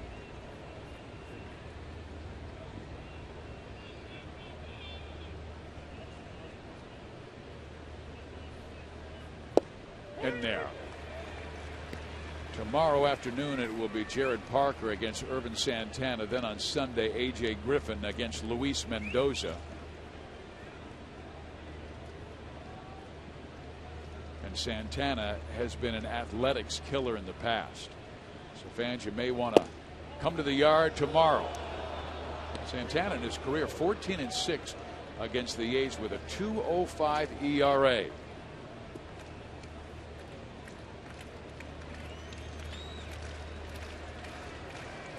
Crisp has worked the 3-2 count. Davis has not missed on the 3 pitches by much. Goes right after him. Hosmer has a bad hop, takes it himself, wins the race to the bag. 1, 2, 3 go the A's in the 7th. But it's the Royals that need the offense. Hosmer will start it. Then Billy, then Salvador.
Royals baseball is brought to you by Jeep. Visit Jeep.com.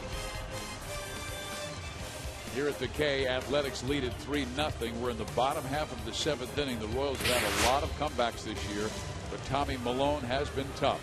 And fans, you can vote for the Royals Player of the Month, sponsored by Majestic and Rally House. Vote at Rally House stores and get a chance to go on field and meet the winning player. Eric Hosmer was the June Player of the Month, hitting .303 with 6 home runs and 17 RBIs, and has opened July awfully well.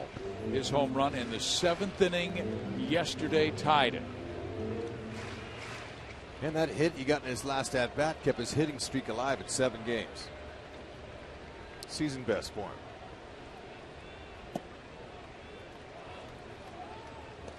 We got to somehow find a way to get Malone off of his timing. He has only thrown 67 pitches on top of his game, hitting every single spot, changing speed so well. Hosmer to right field.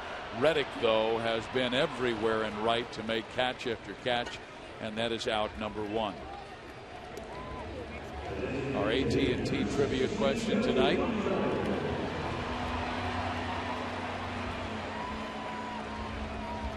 Who holds the Oakland A's record for the highest batting average in a single season?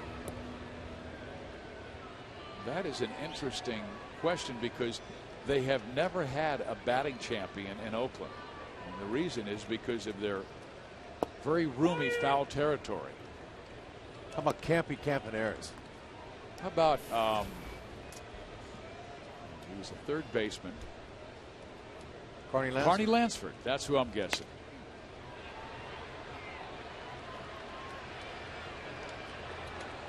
That's just a guess. We're not done yet.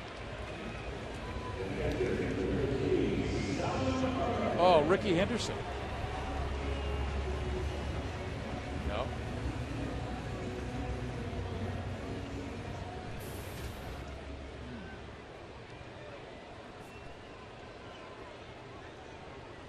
Oh, man. We're going to have to keep on picking this up. We've got 3 solid choices, I think. There's a fastball at the knees.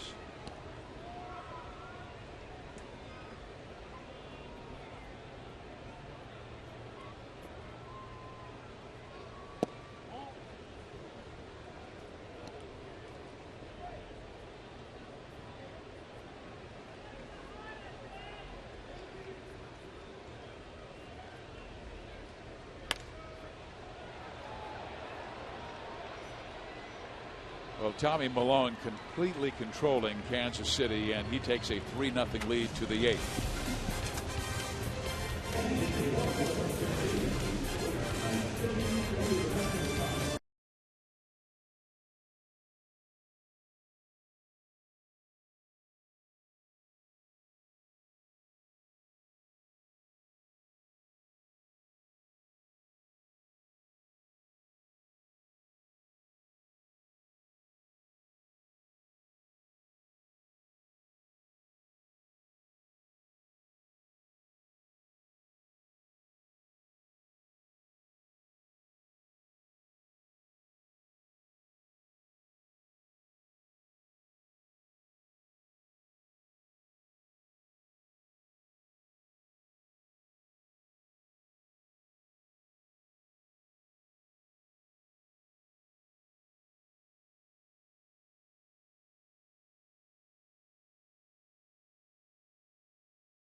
Detroit blasting Cleveland. Rick Porcello coming off a really bad start, looking good tonight. Mark Burley leads the Blue Jays to a shutout of the Twins. Jeremy Hellickson, he's had a rough year, up and down, but he's getting the run support and beating the White Sox, Texas all over Houston, Boston, and LA coming up later tonight. Our Mazda Game Break takes a closer look at that Detroit game, and the Tigers perhaps starting to heat up now. Johnny Peralta with the 2 RBI double, and they are on cruise control. And that one should update you that the Omaha Storm Chasers playing right now, and Danny Duffy, 5 1/3 innings, 6 hits, 4 earned runs, no walks, 4 strikeouts through 83 pitches, and we'll keep our eye on him throughout the year as, of course, now not on a rehab assignment anymore, but as a AAA pitcher who was optioned recently, guys. That is Joel Goldberg, the most prepared sideline reporter in our game. He has everything.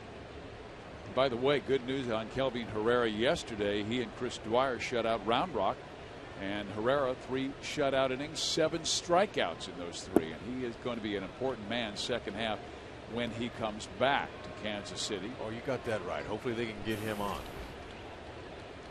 get him going, and get his confidence back. Seth Smith will lead things off for Oakland in the 8th. Tim Collins on the mound, and it's up the middle. Cut off by Escobar. Wonderful play.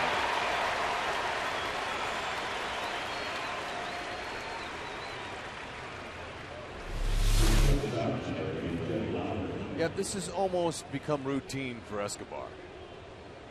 He's just got such great footwork. He's able to catch and transfer that ball from glove to hand as he's spinning. And what Wade Davis gave Kansas City tonight, they will take every single time out. 3 runs, 7 innings, 1 walk, 8 strikeouts. It was Tommy Malone, though, who has absolutely controlled the Royals through 7. The batter is Jed Lowry. He is 0 for 3, struck out, flied out, lined out.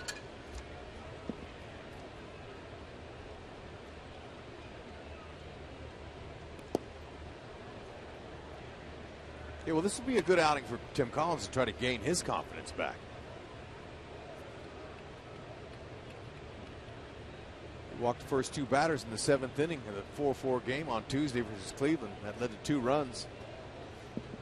KC would lose that game 6-5. He's allowed 7 runs over his last 5 outings, so he's going to want to try to get back onto being here. Nice backhand by Moose, and he guns him out. 2 gone.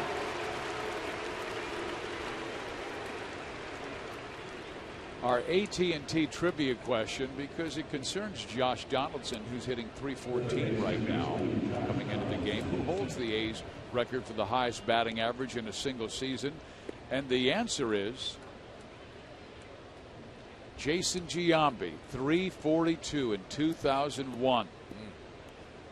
We were thinking of Swift players, Campy Campaneris. I remember, I think Carney Lansford hit .338, and he was just very, very close in the early 1980s to winning the batting title. And of course, we mentioned Ricky Henderson, but the slowest of them all, Jason Giambi. And none of us mentioned Miguel Tejada, who won the MVP for the Athletics in 2002. They caught us on an off night, Fizz. Well, we're just throwing out ideas. We don't want to give away the answer every single time. I know you knew it. I didn't. No, I'm talking about our Royals offense. Okay. They have caught us on an off night. Well, Tommy Malone has a lot to do with that. Well, sure he does. I mean, I went over and talked to the A's broadcasters, Glenn Kuiper and Ray Fosse. I said, in all due respect to Sandy Koufax, Tommy Malone's the greatest left-handed pitcher I've ever seen. Well, I did that with tongue in cheek, but I'm saying the guy's given up 3 runs in almost 30 innings against Kansas City. Come on. You had a 4.78 ERA at USC.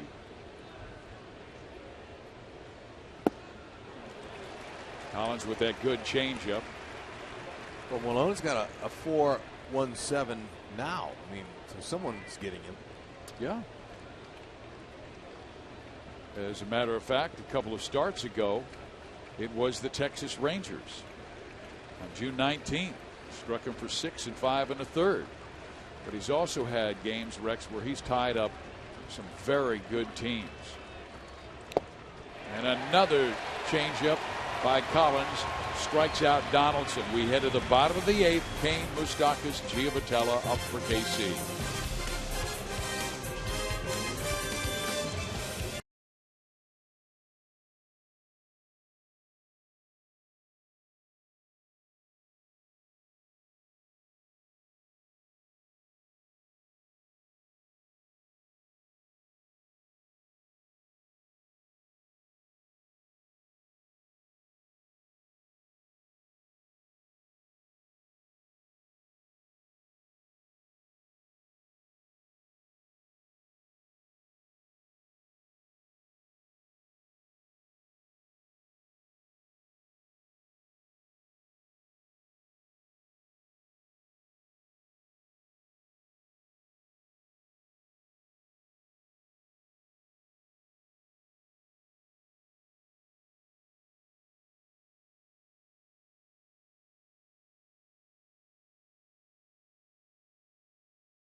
Deals on new Ford cars and trucks. Visit thoroughbredford.com.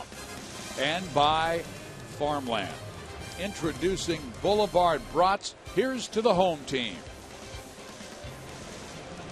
Great crowd for the home team tonight. 35,518, over 10,000 tickets sold today. 6,400 walk up after 2 thrilling come-from-behind victories over Cleveland the last 2 days. And they'll have to come back against a guy who has absolutely controlled them tonight. And Tommy Malone. Yeah, another first pitch strike. 80% of his first pitch strikes have set the tone. I mean, 80% of the batters have seen first pitch strikes. And Rex, I'm sure in your mind you're saying, I want to walk. I want to be disciplined. It ain't that easy. No. You know, you can't have that in your mind as a hitter, Fizz. You can't go up there wanting to walk, but you know, you do have to get yourself into a decent count. Like right here, 3-1.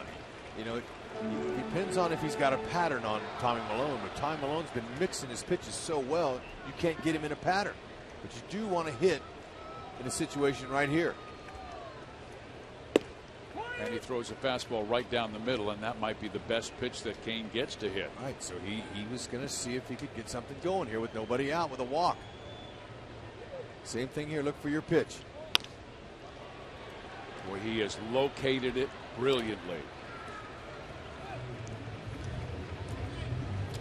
Just because you don't get a hit in your first at-bat or two doesn't mean that you can't finish with your third and fourth at-bats with some success. Sometimes young players, they get down after making it out 2 or 3 times in a game, and you can really make good inroads towards the end of the game. Just focus, especially off the same pitcher. You don't see many pitchers go this deep in a game. He has tied up Moustakas twice. Fly ball to right. And you know, the games that the Royals come back and they score late in is usually off the bullpens that come in. Starting pitchers that deal against them, they run out of their pitch count and they leave, and then that's how they've been scoring those runs late. Well, Jimenez yesterday, remember, he was cruising through 5 and then walked 2, suffered the error, and then gave up the grand slam to Lorenzo Cain that brought the Royals to within 1. Then the bullpen came out, and Cody Allen, first batter he faced, Kataris took him deep to tie it.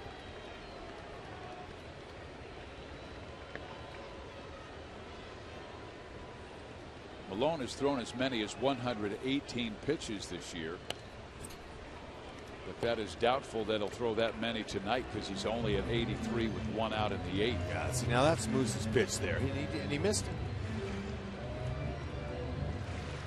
Sometimes that happens. A guy like this might give you one pitch to hit each at bat. Do all you can to square it up. And that's what the Oakland broadcasters were saying, watching this team win 50 games, lose 36, take over first place from the Texas Rangers. They're not great in anything, but they do everything well. 6th in runs scored, 8th in home runs, 3rd in ERA. Moustakas goes to left. Cespedes will take care of it. 2 outs. You know, that was a good at bat. Okay, you hit it right at him. That's okay. Got off some good pitches. He got you out.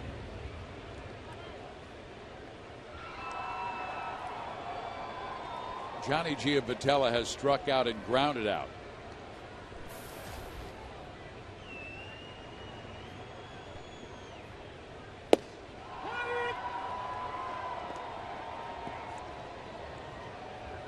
He is just touching the corners.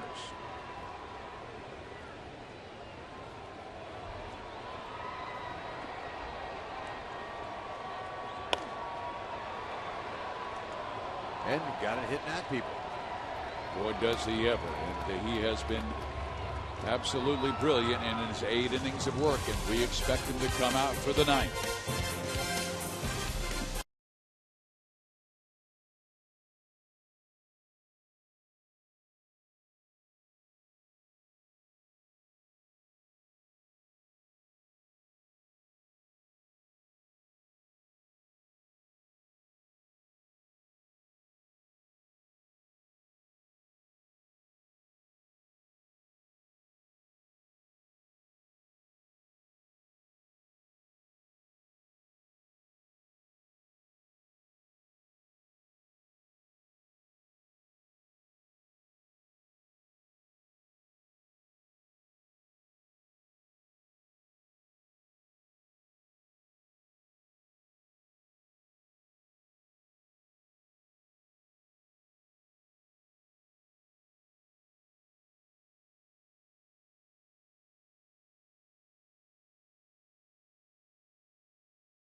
After not having his best performance, maybe one of his worst, he'll tell you, after his last start, he came out and he dazzled. He looked good. He got ahead. Didn't get any run support because Tommy Malone has been a little bit better.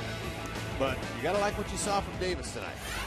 7 innings, 6 hits allowed, 3 runs, 1 walk, 8 strikeouts. That guy has just been outstanding against the Royals. In his career, 3 runs total allowed in 29 innings.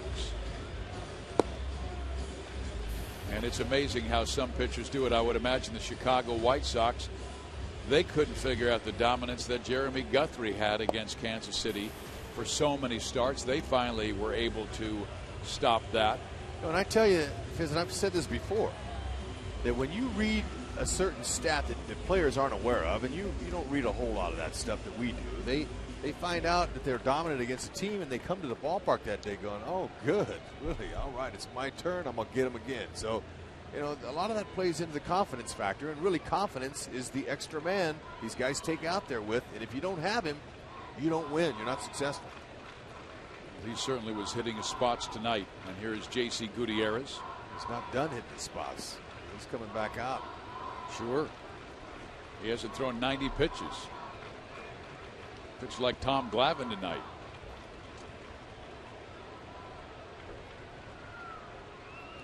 Brandon Moss, the batter, and Gutierrez.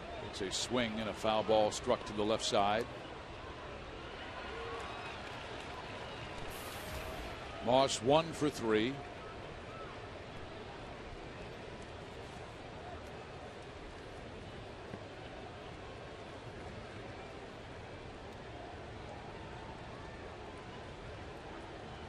Moss hasn't been hot over the last 11 games. He's scratching and clawing for anything he can get. He'll take that one there.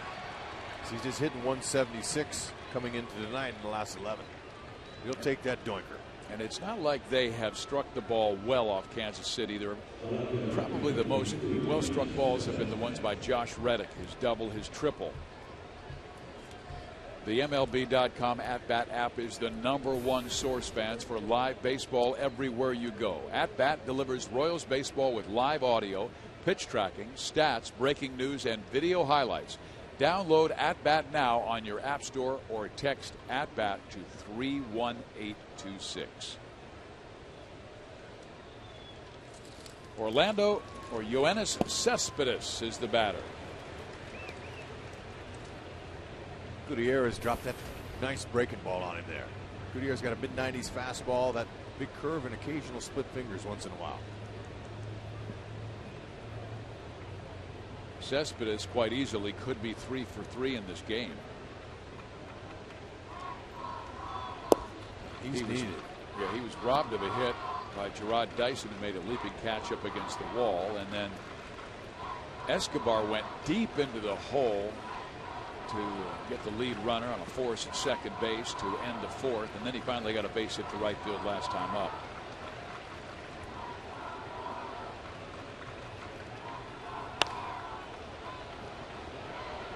Kane, will he have room? Yes, he does.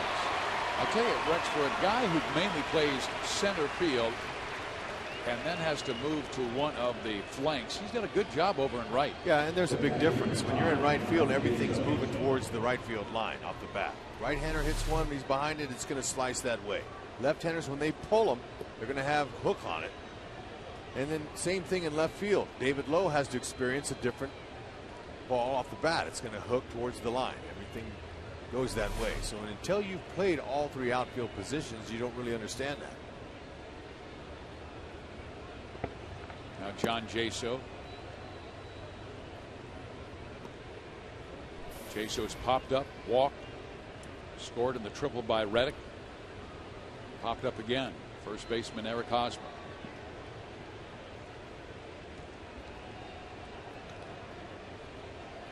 Jaso last year with Seattle hit 276, 10 home runs and 50 RBIs. The runner goes, throw by Salvador. Not in time. Steal for Brandon Moss. Oh man, nice takeoff by Moss. Salvy's throw was perfect. Nothing you can do.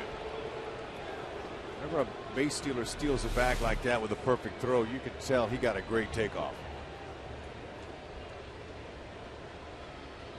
The Athletics have done very little wrong in this game. That's just Moss's second stolen base of the year. You can see how close it was. Rex, it's unbelievable. It just seems like they get hits when they have to get them.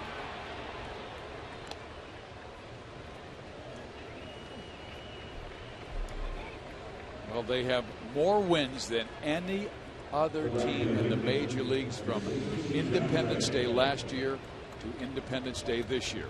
Bob Melvin, who is the reigning manager of the year in the American League, has done a phenomenal job with this club. Sure has. Those bullpen arms he's got, starting staff, and just the way they play. Team chemistry.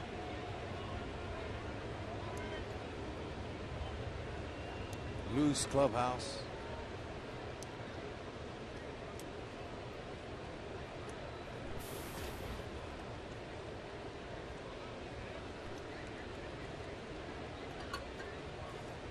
KC needs a ground ball right at an infielder. Reddick lines hard. Kane drops a baseball.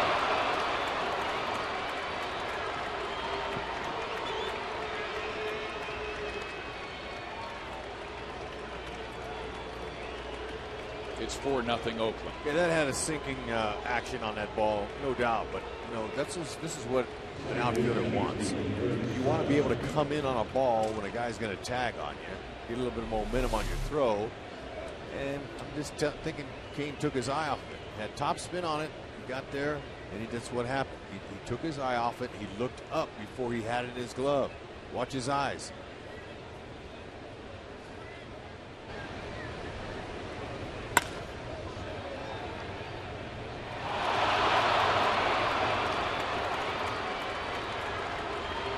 You could see Jaso, who was at first base, he was heading back to tag up because he thought that Kane was going to catch it and throw him out. So that's why Jaso didn't score. Jaso was already heading back to first base. They have not put it on the board yet, but that has to be an error. Now they have ruled it an error on Kansas City.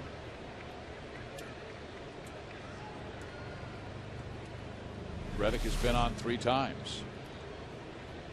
You see that sinking liner there coming right down to his glove, and he was going to it. So they're going to call it a sacrifice fly in error 9. And quite frankly, if Kane makes the catch, and if they sent Moss, it could have been an easy double play.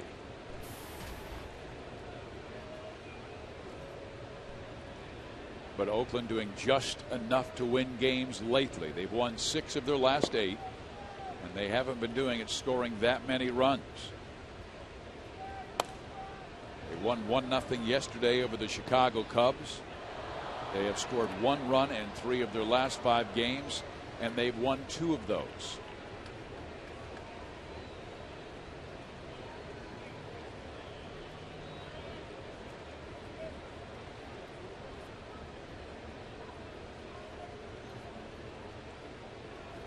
Kansas City as a team has scored 5 total runs in 4 games against Oakland this year.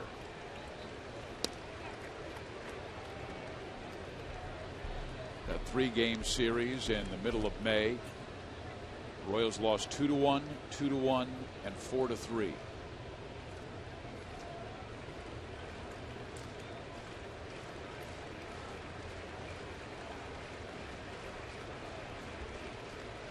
They throw behind, but Jaso gets back in time. Tomorrow afternoon at 1 o'clock. Jared Parker against Irvin Santana. Sunday, A.J. Griffin against Luis Mendoza.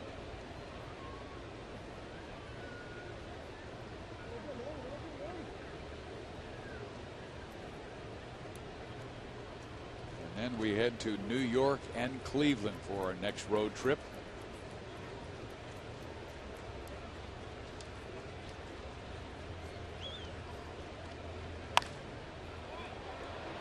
Popped him up. Dyson will make the catch, and he would have thrown him out by a mile, but Jaso stays put at third base. Oakland has taken advantage of every opportunity. They weren't scoring runs yesterday, so they win the game on a wild pitch.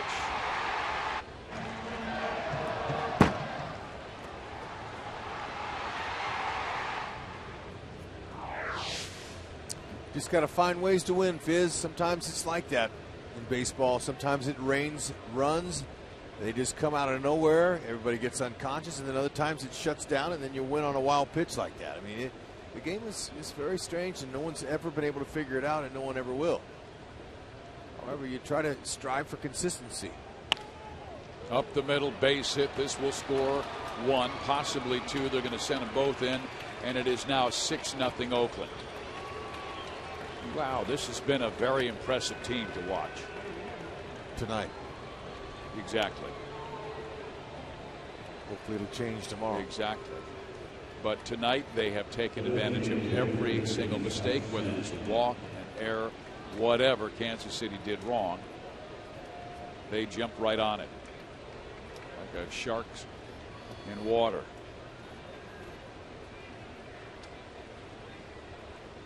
And we told you they have won a greater percentage of their games since July 4th last year. 63%, best in the major leagues. Strike 1.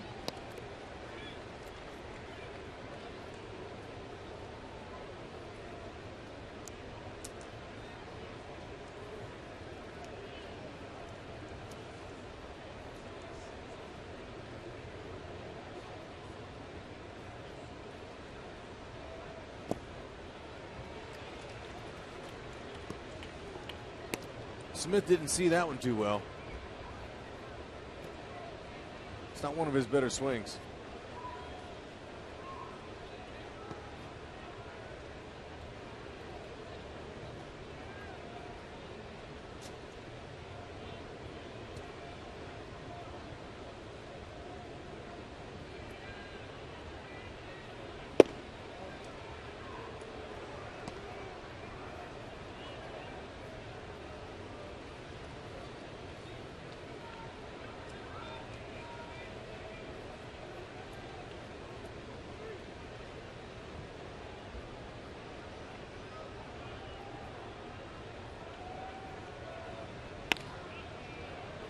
Escobar will take care of Seth Smith, but 3 runs come across for the A's in the 9th inning.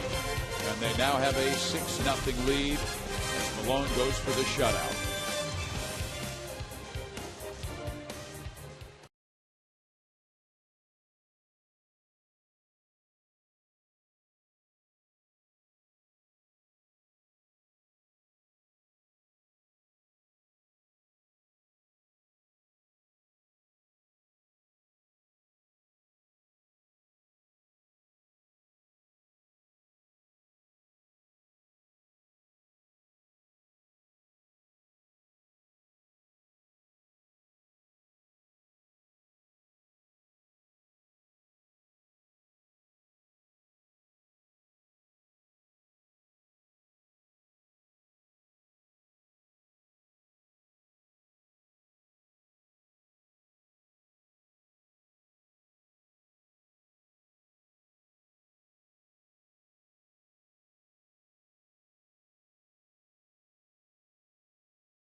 Inning after the game on Boulevard Royals Live.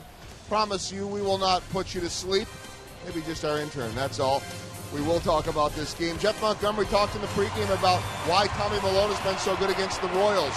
He'll follow up on that. And he said that the reason Wade Davis was so good tonight, he trusted his stuff. Lonnie will talk about that. We'll hear from Ned Yost and much more coming up on Boulevard Royals Live. Thank you very much, Joel, as Tommy Malone goes for a 2-hit shutout. The low-hit complete game in his career came on June 20th last year against the Dodgers.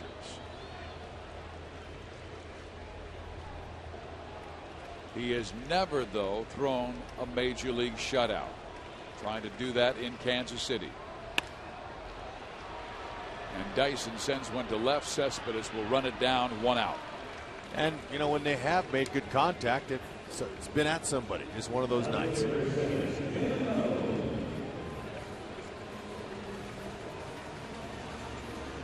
Earlier we asked that question, brought to you by Sprint. What is your favorite first career Grand Slam? Billy Butler's at Philadelphia, Alex Gordon's at Detroit, and Kane yesterday. And most of you said Gordon's because that came in the 10th inning that capped an 8-3 Kansas City victory. Kane's was incredible yesterday. Yeah, I agree with the fans on Gordon's. That was really special. And with Alex and those batting gloves on right there tells me that he's on call for pinch hitting duties. Well, you know, he hasn't been cleared yet by Major League Baseball. That I understand. I was talking to Nick Kennedy, our head athletic trainer. I beg your pardon, Rex. Alex Gordon with the right hip contusion and the no concussions. What they did was all of the Royal doctors looked at him, checked him out. Then they have to sign the paperwork, send it into Major League Baseball, and Major League Baseball then must approve it. So David Lowe with a base hit, going for 2. He better make it. You got that right, and he did, but that was a chancy one. Wasn't necessary, down by 6. Well, you're only going to make a an attempt like that when you're 100% sure you can make it. I used to see you go off like that. I think it was a manager by the name of Billy Martin who reined you in. Well, you know, it was just hard. It's hard when you get a big hit like that in front of a crowd to stop. You just want to keep going. Lowe has really good speed. He got that double right out of the box. Especially when you know it's hit between the fielders. Now Kansas City trying to break up the shutout, and Escobar has really been frustrated by Malone tonight. Every time he is thinking off speed, he gets a fastball. Every time he has been thinking fastball, he has gotten the curve or the changeup. And 80%, almost 80% of the Royal batters have seen strike one. 0-1 count. Down the line. This will score low. It breaks up the shutout. And Kansas City on the scoreboard with back-to-back doubles by Lowe and Escobar.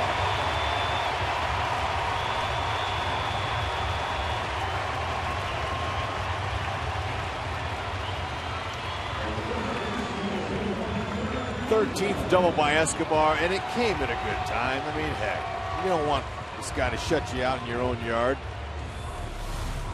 So a good piece of hit there. Fastball, middle of the plate. Shortened his swing, shot it right down the right field line. 13th double. That's with a stake attached.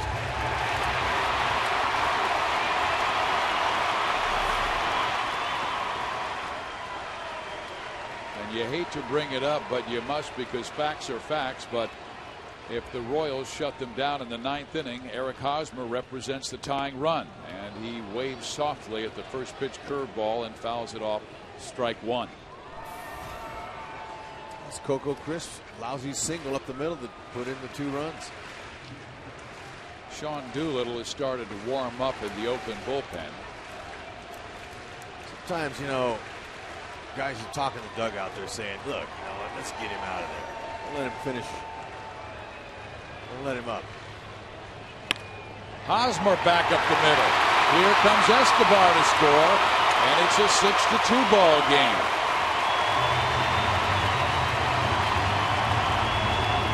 The multi-hit game for Eric Hosmer. His 7th hitting streak. Well, the fans have had something to cheer about. Kurt Young is coming out for a visit. Stranger things have happened. Yes, they have. Because for 8 innings, this team is playing perfect baseball. Then all of a sudden, Kansas City with 1 out kicks up a storm with back-to-back doubles, and now the single by Hosmer. Okay, love that pitch now. Hosmer did especially. It was elevated, but he didn't miss it. He didn't foul it up or pop it up. You know, he's right on it. Hosmer is in a real nice tree right now. That's what ball players call it. When you're going good, he's in a tree, they say. Hopefully he can stay in that tree. Malone staying out there.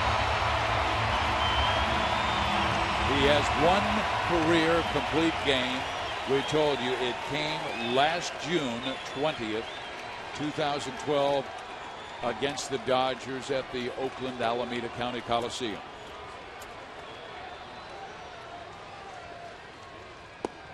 Billy Butler is 0 for 3, and he has reached in 31 consecutive games. The Royal record is 33 by Mike Sweeney in 2003.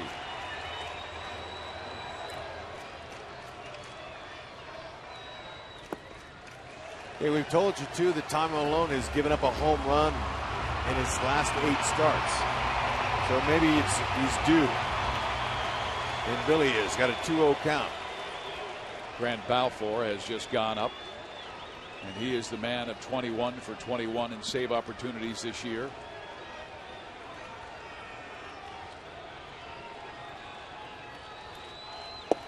Billy takes a strike, and he did not get a fastball on a fastball count at 2-0. Nope, he floated a changeup in there, but Billy says, you know, I didn't want that. I want to see if we can get him in trouble here. looking for the fastball.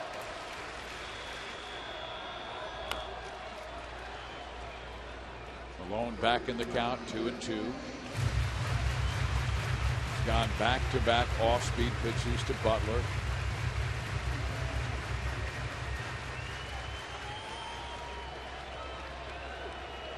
First pitch strikes to 24 of the 31 Royals hitters tonight. That's called command.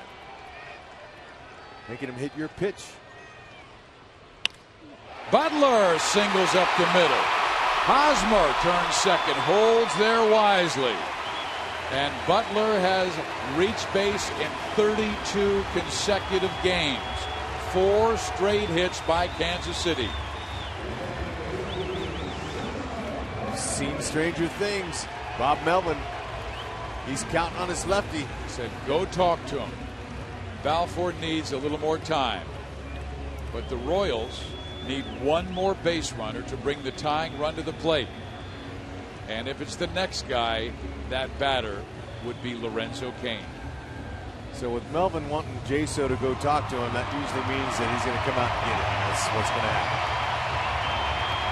So at least the Royals didn't let Ty Malone have a complete game shutout against them, and that's what you take from it. So far, this game's not over yet. And the other thing is something that Ned Yost talks about a lot, Rex. There's no quit in this team. And that's why they lead the major leagues with 27 comebacks. One more than the Texas Rangers. We'll be right back.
Within one of a Kansas City Royals franchise record, consecutive games reaching safely. Mike Sweeney holds the mark at 33, set in 2003, and Butler with that base hit has now done it in 32 consecutive games. One more than Johnny Damon, Guillen, and DeJesus did it in 10 and 5. And there is a Gordon fan with the rally sauce. Why not now? The Royals need one more base running, Rex, to bring the tying run to the plate.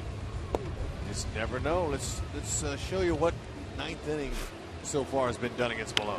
Okay, David Lowe says, you know what? I'm going to stretch this single into a double. Esky says, I'll trade places with you. Hosmer said, you know what? I need a multi-hit game. Another one. I'm going to square one up. And he knocked in Escobar. And Billy Butler says, oh, I think I can match that. And we got first and second, with Salvador Perez coming up against a really good closer. He's just given up a 195 average. However, he has given up 4 home runs. Okay, 2 to right-handed batters and 2 to left. It won't be easy. And Salvador's going to be facing a mid-90s fastball, good slider, and he's got a changeup and a curve, but he doesn't really use those. But he has them. He's going to come right at him. And he's the kind of closer that takes his time. He pitches when he wants to. And he's a guy that really gets amped up. He gets pumped up, and he's a really intense guy. A real hot-tempered guy that comes at you. He's intense. You like players like him. How about closers now in the late stages of their career? Jason Grilli for the Pittsburgh Pirates. Grant Balfour finally given the opportunity with Oakland. The 34-year-old veteran out of Sydney, Australia, has been fantastic this year. He will face Salvador Perez, who came up with the clutch bases-loaded double in last night's 10-7 Kansas City victory. This guy's got more fidgets than anyone out there. He works his cap, he works his necklace, he walks in back of the mound, he talks to himself. He's very animated. Rally cap is on. Ball one. Okay, Salvi stepped in yesterday in a pretty good situation. Bases loaded, he was pinch hit, didn't let his nerves get the best of him, and he delivered. Balfour a perfect 21 for 21 in save opportunities, and is the only major league closer without a blown save.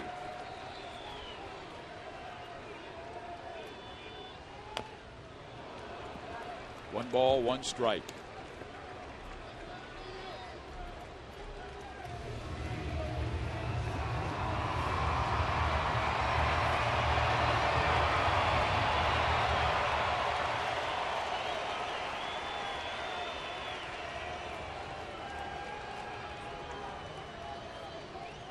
Balfour has not even allowed a run in 13 of his past 14 games. There's a base hit. Hosmer with the turn. He's coming home, and the tying run will come to the plate. Keep the rally going. Pass the baton around and let him keep swinging the bats. He's finding the holes. They couldn't find it all game long against Tommy Malone. And now we're hearing the 35,000 crowd here at the K. I mentioned how the Royals, when they face a pitcher that deals against them most of the game, then the bullpen comes in. That's when they score their runs. So 21 for 21, can't tell the Royals that. They don't stop.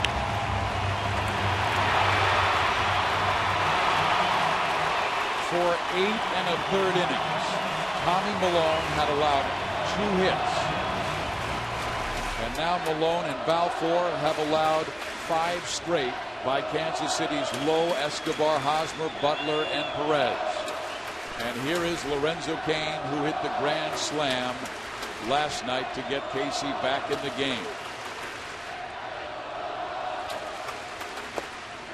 He took a big swing at a cut fastball.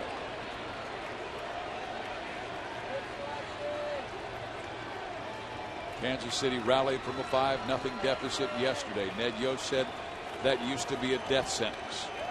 They're trying to come back from a 6-0 deficit in the 9th inning. Got more comeback wins than anybody in the American League. 27.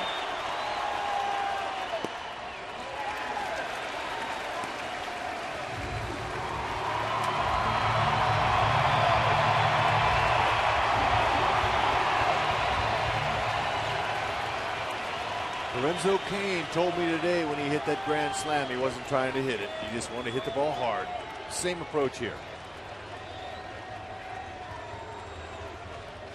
He said he didn't think it was going to get out. That ball is down low. 2 balls and 1 strike. The Royals have not enjoyed 1 walk this evening.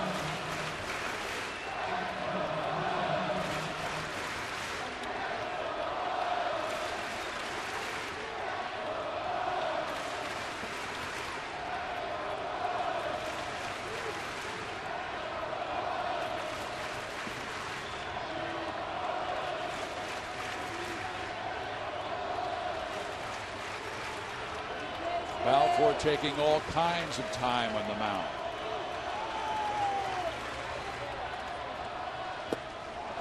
2 balls and 2 strikes.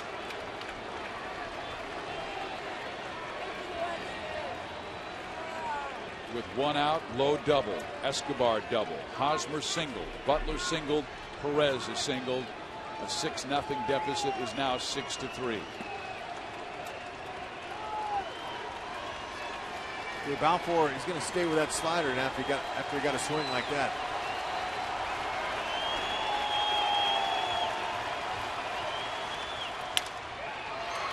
Ground ball, third.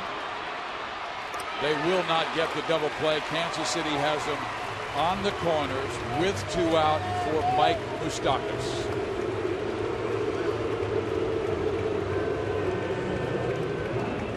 Moose ended a 124 game stretch.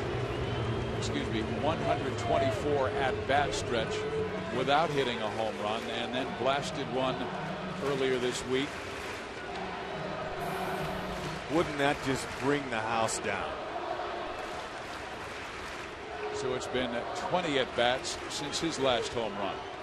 That came against P.J. Walters on the 28th of June.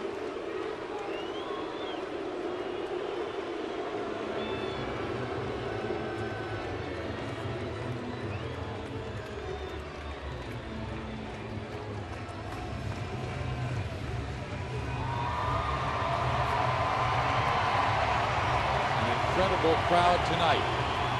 10,000 tickets sold today. 6,400 walked up and bought their tickets. And no one's left. Open for another comeback. One more big hit. Mike Moustakas. They'll need 2 more if it stays in the yard, that big hit. But the big hit you're talking about is the one to tie. Right. Got a little wind blowing out to right. Kane goes, and he will take second base. Moustakas went after an off-speed pitch. Will take the force away. He's going to try to get him to swing down in the zone with sliders, just like he's done. He did it with Lorenzo Cain. The last 3 pitches have been sliders. Balfour is backing off his velocity. You got to look him up. Look up in the zone. Check swing. Did not go. Count evens 1-1. And I remember that quote from Greg Maddux. The louder the crowd, the softer I throw. Balfour has been going with a lot of off-speed stuff to both Kane and Moustakas.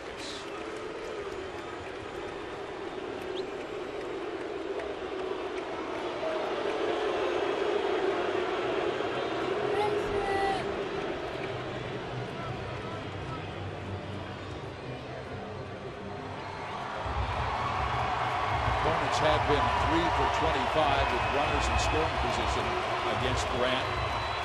And then Perez singled to center field, driving in a run. He was able to get Kane, but now a 1-1 count to Mike Moustakas.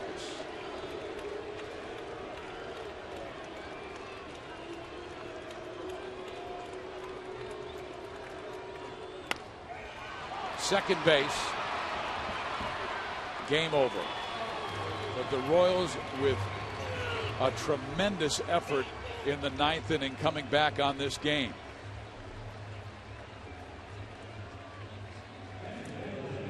And Grant Balfour may be furious, but he gets the save, and he ties Dennis Eckersley for the most consecutive saves in Oakland history. Tommy Malone with the victory, but Grant Balfour gets our play of the game. That's right, 22 for 22. He made it a little nervous, but he was using that breaking ball down in the zone late. You got to hit off him, and it's over. And he ties that man, Dennis Eckersley, back in 1992. The Oakland A's, the most consecutive saves, 40 in his brilliant season and his brilliant career.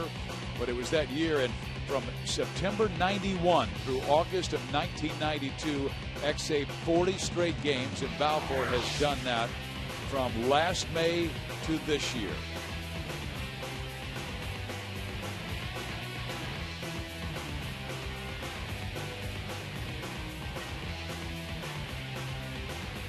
Oakland wins game 1 of this series. It's a pretty awesome accomplishment. Congratulations.